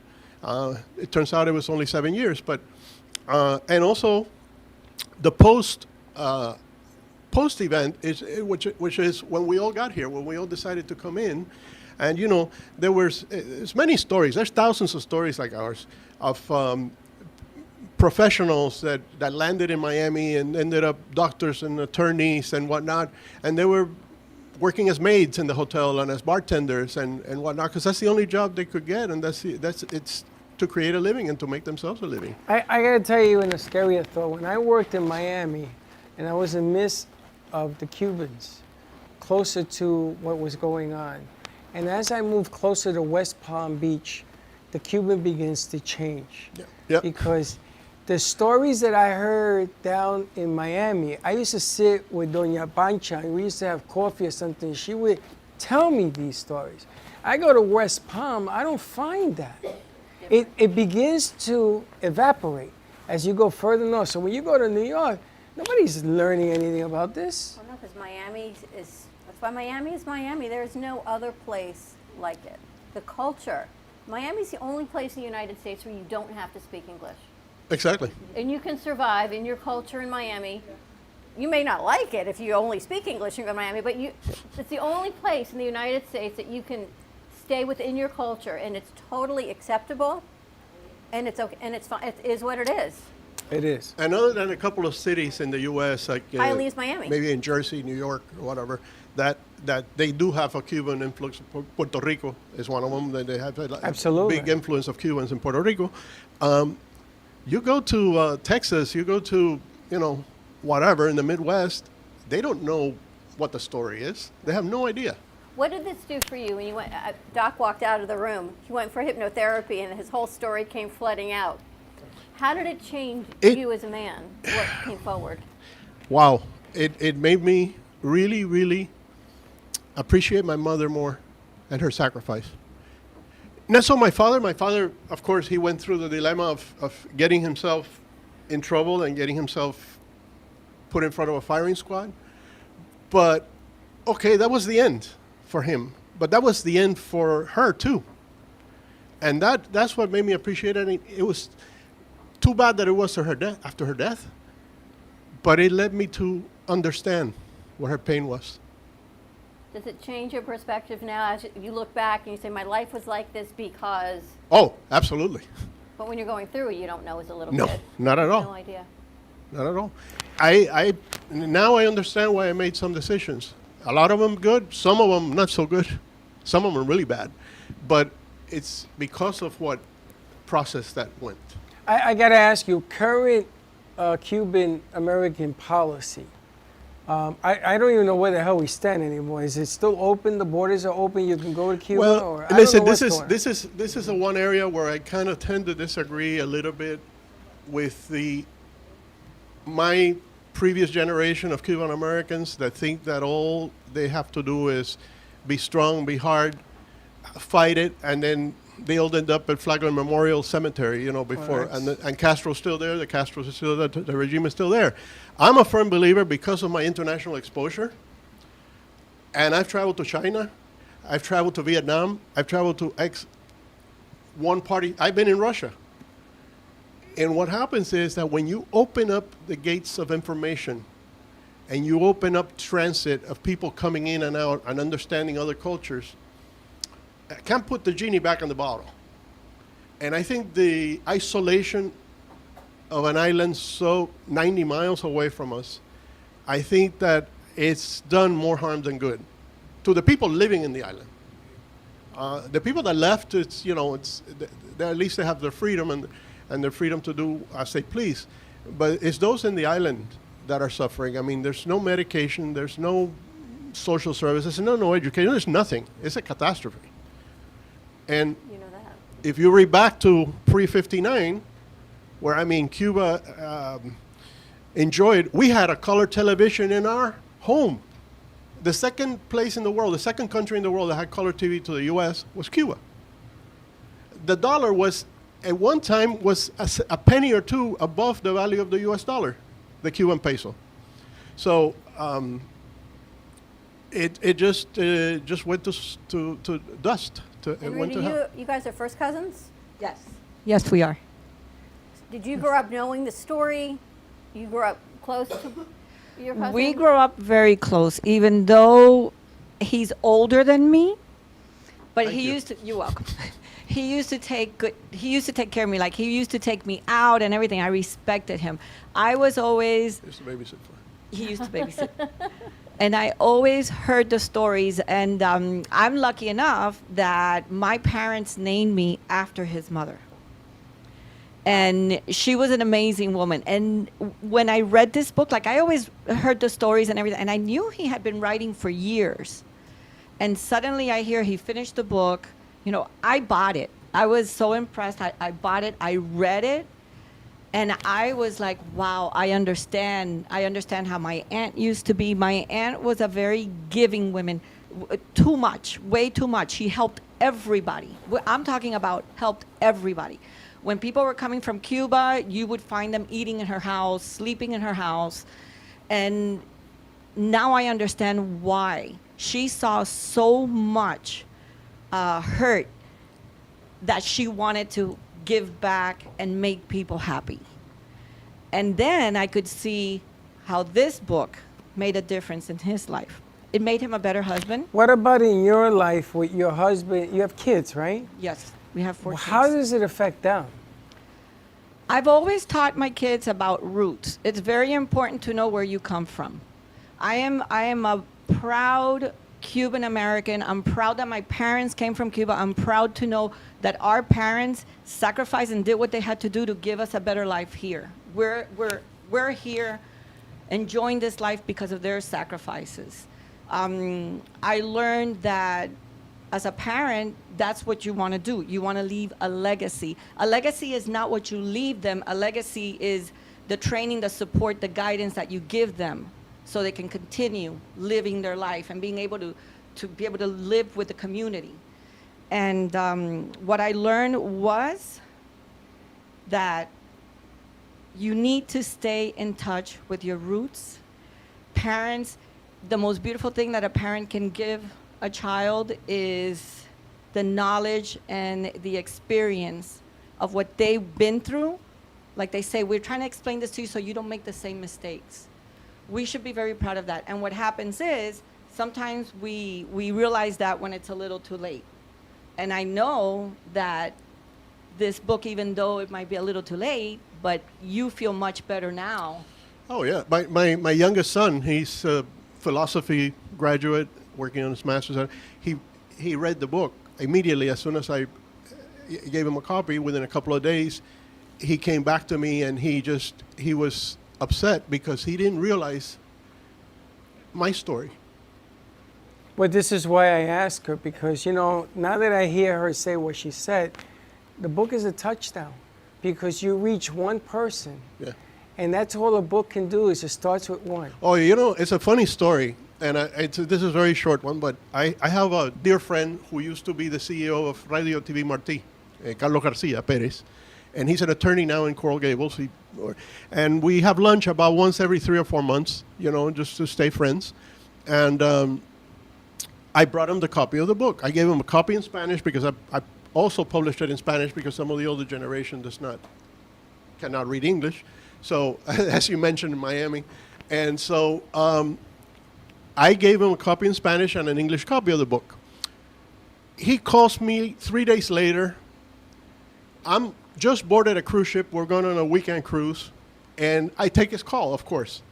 He says, I have to tell you a story. He says, my son-in-law, my daughter's boyfriend is from Puerto Rico. But he's a very, very program leftist, almost, total leftist, extreme leftist individual.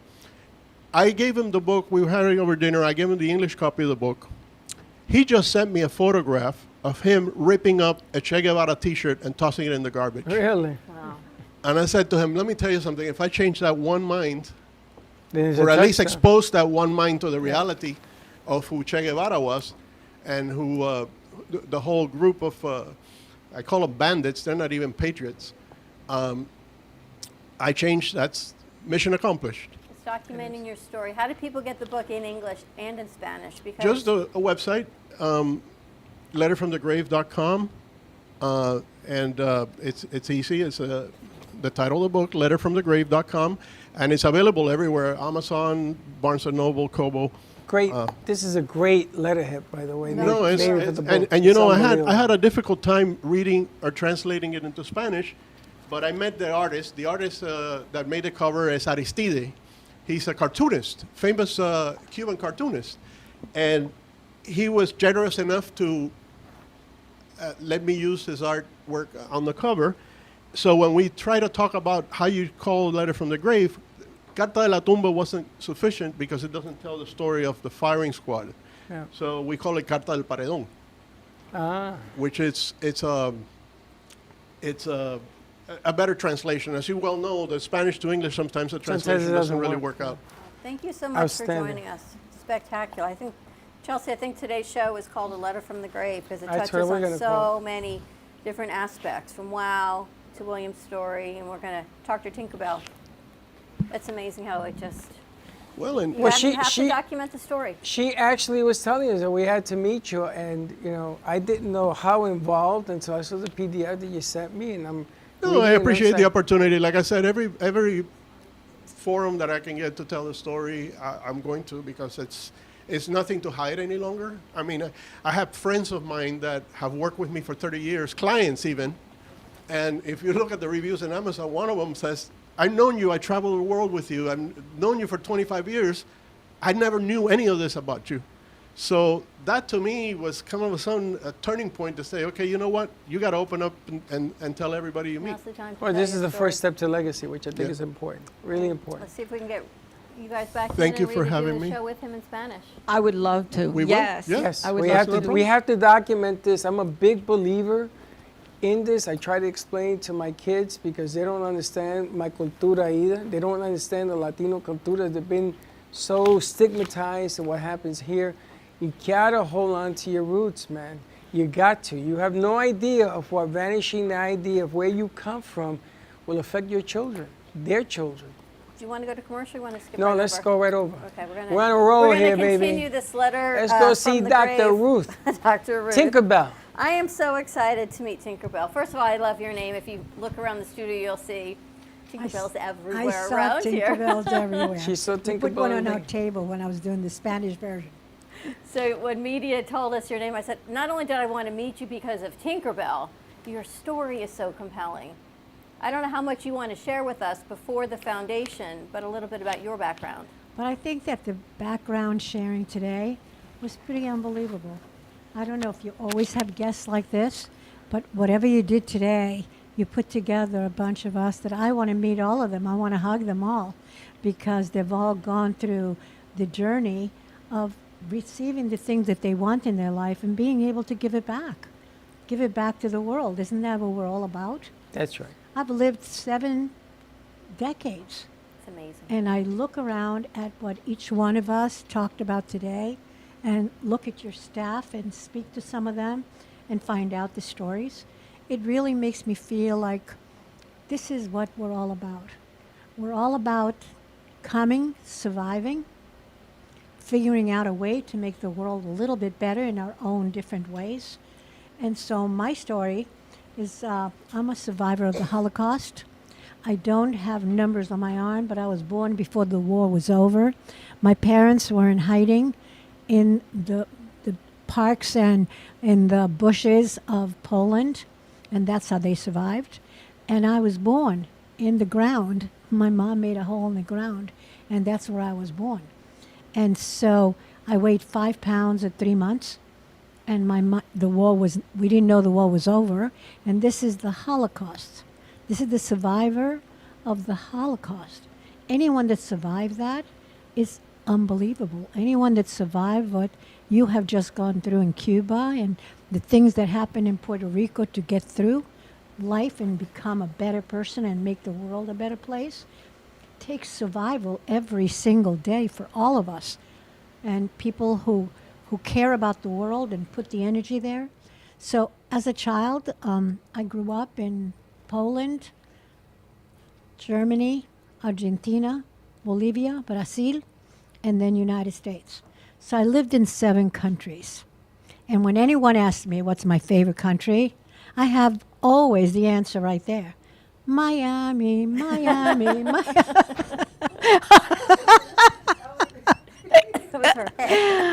I must say, I traveled the whole world. And not only that, I did international business for 12 years, where I met my husband. He was my client. And never have I felt at home until I came to Miami. And I must say that my background is real intense. And I always think about writing a book, but I never have the time. I'm still working full-time. I'm 78 years old. And I'm still doing all the things I want to do, like twerking and and Tai Chi. Ooh, girl, we'll do it afterwards. She's amazing.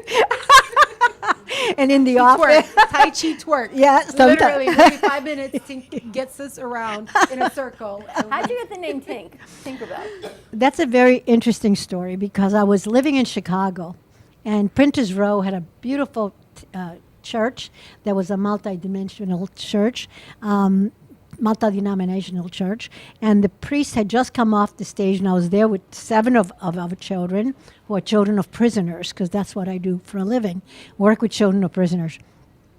I don't do it for a living. I do it to survive because I don't charge anything for the last 27 years.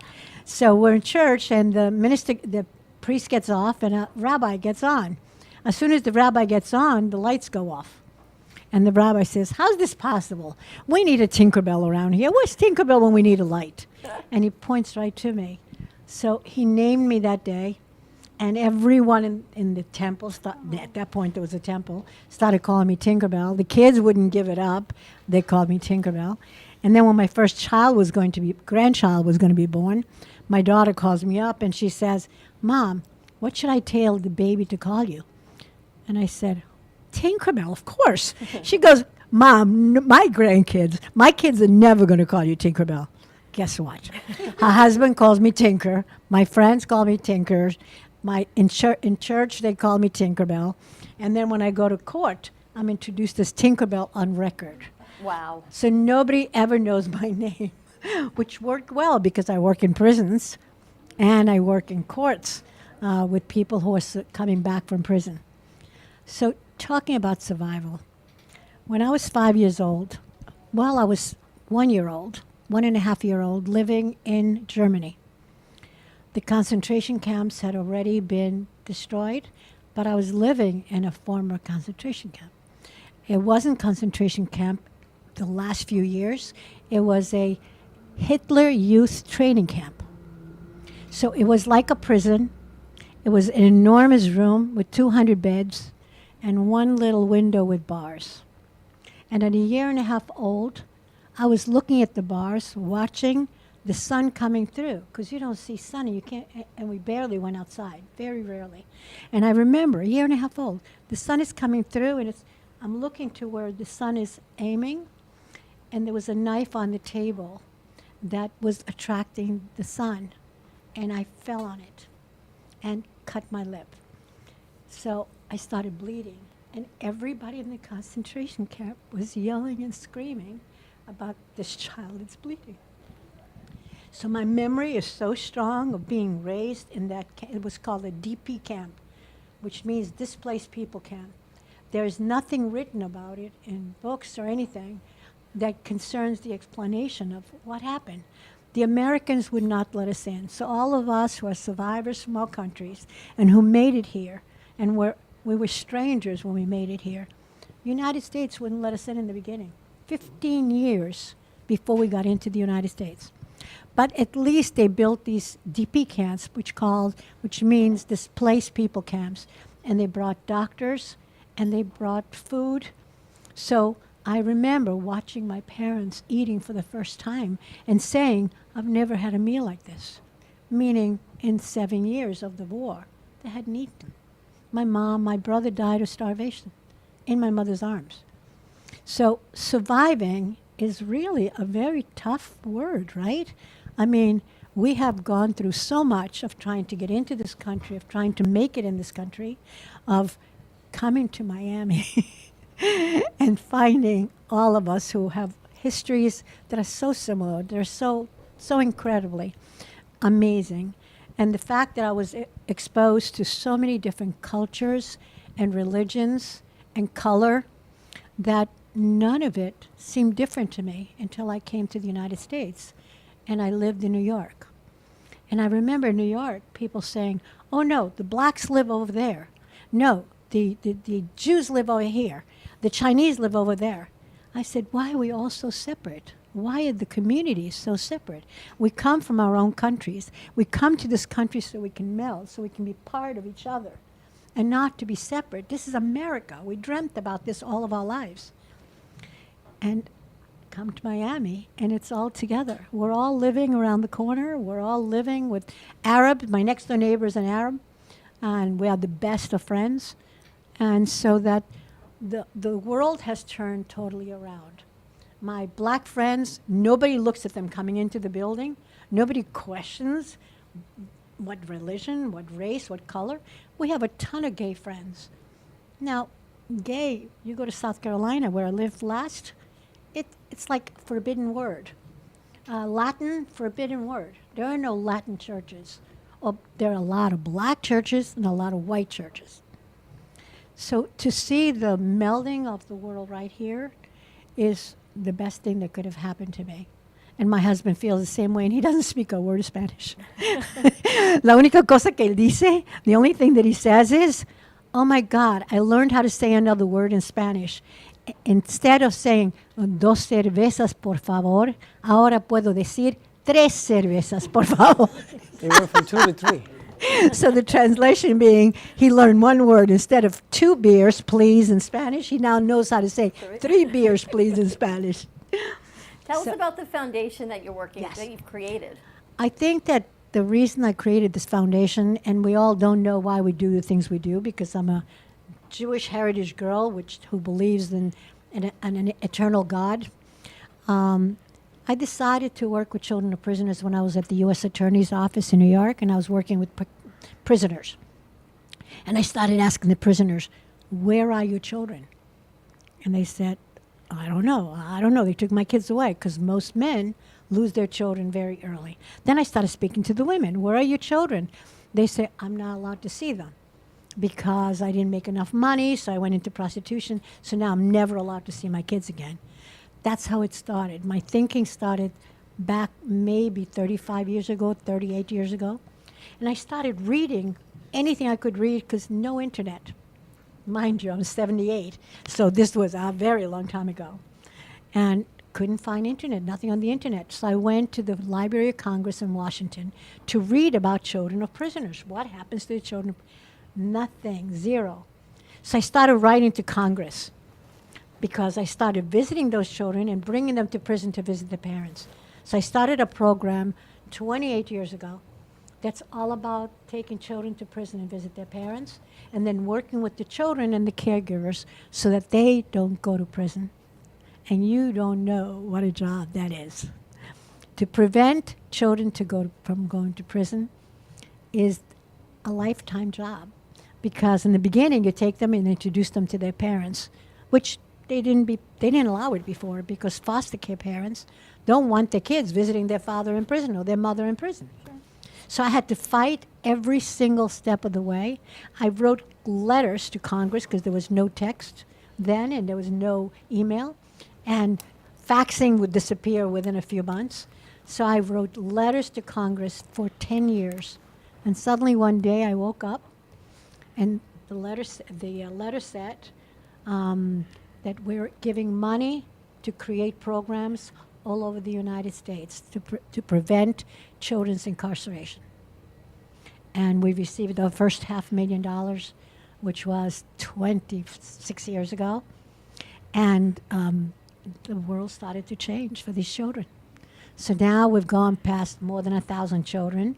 Media has been part of our program, and Angel herself, and her boyfriend Wes. And our children, we see them every 2 weeks. We pick them up at their home in limousines. We don't believe in buses transporting a bunch of children. And one of the parents said it best. We were at one of our events, Crystal, she grabs the microphone from me, and she says, Tinkerbell, you never let me speak. And I said, go ahead, say whatever you got to say, because we do a lot of podcasting. And she goes, the most exciting day of my life was when that white limo showed up in our house. And the children went into it and pulled away. And the neighbors were asking, what drug dealer was that? And what limo was that? Who is the drug dealer? She goes, that limo is not a drug dealer. It's the limo to college. Both of our children are A students. They live, she says, when that limo appeared in the hood, nobody could believe it was for college. And both her children are A students, straight A. And one of them is going into high school, finishing high school right now. The other one is going into high school. Life's changed one at a time. So our children have been going to college. We have 48 of them in college. We have the second generation of children in South Carolina where we started our first program. Second generation meaning the children of our children are in our program. And we do twice a week, we pick them up in our limos, take them to locations such as kayaking, such as the opera, such as the Van Gogh immersion. And those kids speak about those events and opportunities that they now see for themselves. They say l'dor v'dor in Hebrew, from generation to generation. Door to door in an Uber or a limo. Interesting. How many languages do you speak? I was an international interpreter during Of course you were. during the I guess 1970s and 80s and almost 90s, and I speak 4 languages fluently. 3 of them I spoke in the court. Actually, I spoke all 4 of them in the court. I translated not only the wiretaps of the DEA agents that went to make the arrests in South America, but also I did the translation, word-by-word translation in the courts for the trials. Eu puedo hablar em 4 idiomas. Eu posso falar com você em qualquer prazer que você faz. Pode ser se você é brasileira. If you're Brazilian, I can speak. If you're Spanish, Latin, I can speak. And then I can also speak English because I came here at 15, so I learned it young. But more importantly, I never forgot what they call the Mamaluschen, my mother tongue. My mother tongue is a bastardized German that's called Yiddish. And ich kann reden in Yiddish, and my Schwester can reden in Yiddish, and my Mutter can reden in Yiddish. I said that I can speak Yiddish. My mother could speak 8 languages. And my sister also speaks Yiddish. So we never forgot the Yiddish, which is part of our heritage, but it's a dying tongue. I was gonna say, I've never met anyone that speaks, other than my grandmothers who've long passed, that speak Yiddish of your generation. I know, it's incredible that I can speak Yiddish. Yes. But I didn't forget it because my father and mom spoke it at home. But every country that we went to, 7 countries, as soon as we arrived in the country, the first thing my mom would say, we now speak English. We learned the language That's from a good day thing one. to learn, right? She wanted us to be whatever we decided to arrive. If we arrive in Argentina, we were Argentinians. We arrive in Bolivia, we were Bolivians. And that's how it was my whole life. So I got to integrate all of those incredible opportunities. But now the children that are with us, we're doing this 27 years. We'll be 28 next year. 27 years. So you know that those children have grown up and they have families. And we know the families and we know the children because we go back to South Carolina. She knows them all. And the world has changed for us too. Because I think for all of us that were here today, whatever we do for ourselves, if we don't do some for somebody else, then we haven't done anything. But you've We can't- changed families, you've changed generations, you're changing history going forward because you stopped that cycle from happening again.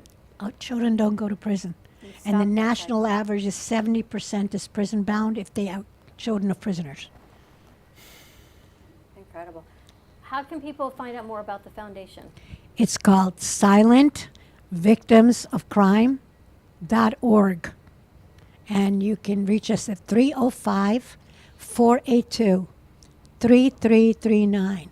And every single phone call will be picked up and followed up on. Incredible. Thank you for the Thank you so opportunity much. today. I'm going to tell you. She reminds me of Dr. Ruth. It's another story to be written because only you know the story. Only I you know can the story. continue to pass it on through writing, through So now- podcasting, through whatever medium it is to share it. Another door of legacy. You know, legacy is an interesting aspect because you shouldn't set out to do a legacy. People should write your legacy. They remember when, and you've opened that door. And I'm glad that you say that it's taken 20 years, 12 years, to put something together where people can come and be themselves, where there's no judgment. You can actually open up and talk about different things of your past and give people a platform and an opportunity to say what they have to say. Because I tell you something, the system that we are, and I love the United States. I bleed red, white, and blue. If you look around, there's flags and everything. I bleed it. My father taught me that since I was small. But my goodness, our system is broken. We have so many, many, many issues going on right now that we try to believe that somebody comes along and they're going to change it until they don't. And we have to get together to make this change. We have to believe in what you're saying. We have to listen to the letters from the grave. You got to listen, because the only change that's ever going to happen is if we put our foot forward and we do it. Not say we're going to do it, but we do it. And you're There's a proof of company that. that found us from Canada. And you probably saw the email. I saw that. About leaving your legacy. He couldn't believe I answered his text to us. He messaged us on Instagram. We couldn't believe we answered him back. Well, there are so many stories. Everybody has a war story, is what we call them. But some of us have walked our war stories, and you've walked your war stories. And we got to record these things. We have to put it so that people can learn from them. You know, I wish I could shake my two sons and make them understand what you're going to forget, your kids are never going to learn. And you can't get that back, man. 5 pounds at 3 months. What your parents went through. 7 years. 7 years in the woods. Running. Well, Like I said, all it of all makes us, you know, the best times are the worst times. When you're going through the worst time in your life, when you feel the most down, right? She's shaking her head. That's when you have to make the decision that change has to be made. Because you wouldn't be in that situation if that was the good place.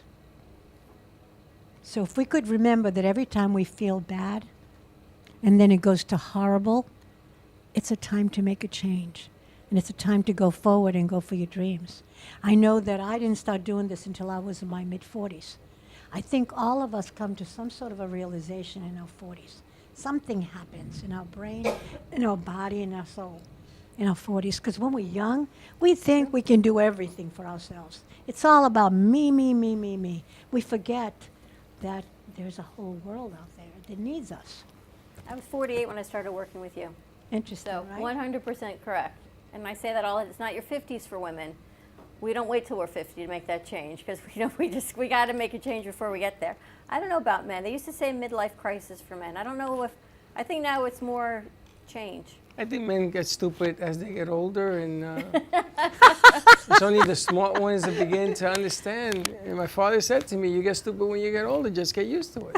I don't know. Ron's gotten more creative back there. I see a whole line of merch. Yeah, before but we look wrap at up some of the today's stuff show. that he paints. I mean, he's talking his piece as well. And I want to get real.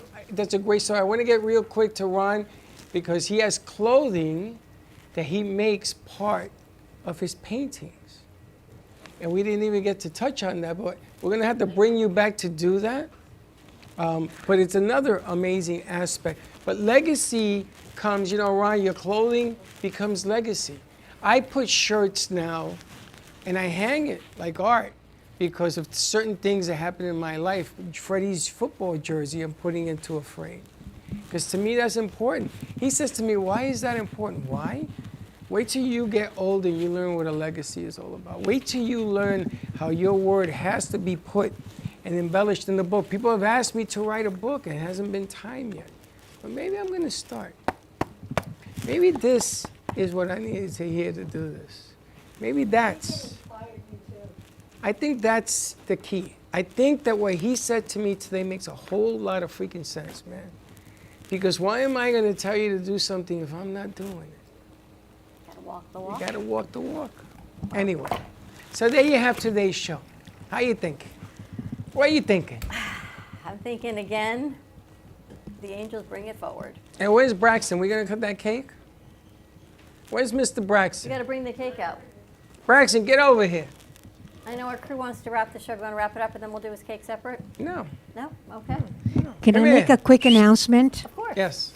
I would like to invite everybody and anybody who's interested in working with children of prisoners, which is an amazing thing that we do, to please volunteer.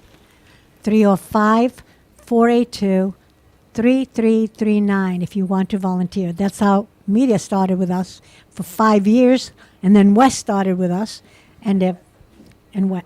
Oh yeah, they met West. Oh, great, because they've changed the lives of these children. It's people that are wonderful that you surround yourself with that do make the difference in the children's lives. So thank you for the opportunity today. Don Thank you and for Freddie. coming. Thank you. Thank you. Put it right there. Right over there, in front of open Mr. it up. Braxton. We have a little farewell party going on at the same time that we have our guests in studio. There's right there. There's a cutter right there on that table. Yes, that would be a cutter. It looks You like might need a plate though. Baxton, all we can say is you've made us better for the past year. When you first came in, to your crazy kookiness, that we embrace your crazy and your kooky. You one of the few people with a heart of gold that you will give your shirt for anybody that walks in. I've seen you wrap kids in towels when it's raining. I've seen you do 2 dudes in a car with this guy, sing songs. You make us all better. And all you ever say is, what can I do for you? How can I help? We have a lot to learn from you, so you've inspired us all. Thank you. You know, this has really been something beyond my wildest dreams. I walked in here a year ago, and I didn't really know what to expect, but I can sure tell you it wasn't this, because this has been beyond anything I could ever expect. This has been absolutely stellar. I'm going to tell you Loved this. every minute of it. I'm going to tell you the same thing I told Teddy. It took 2 years to get her back. This ain't goodbye. This is, I'll see you very soon, my friend. I'll see you very soon. See you in 2 years. 2 years. Maybe soon. On the dot. Maybe 2 weeks and you get back from vacation. Don't be a stranger. I know you're not moving far away, so come visit us. No, I will, 100%. Thank you for all that you do. Thank you, guys. And to our crew and all of our guests today, well, our crew, we had you rocking and rolling. Tristan, the roller skates are just metaphorical as you see what happened today. Well, She's thank like, you. I have them in the car. Do you really want me to put them on? I was ready for it. I went roller skating for like 4 hours yesterday. You took it literally? That's cool. You know, I have to be careful what I tell you. Thank you all for an amazing show. Ron, thank you for all the guests and everything you've done. Tinkerbell and Media and Claudia and Rita and Doc. William and Dr. Mary. So many Got great me guests. hypnotized. I know, you're still hypnotized. I gotta tell you, Amazing great show. And you're going to hear it again today tonight, 8 o'clock, 95.3 and 96.9 True Oldies. Have a great afternoon, everyone. Stay safe and be kind to each other. Phew, we'll see you tomorrow, 9 a.m. drive time. What a day. And don't be late. Bye-bye. Well, that's about it for today. Even though the show's over, the Broken Cafe is always open for business. You're invited to join the fun every day from 12 to 2. If you missed some of the laughs from today, Dawn and Freddie S. will bring you more good cheer next time. You can follow the Brooklyn Cafe on Facebook at the Brooklyn Cafe TV to rewatch every minute of the show. We'll see you next time.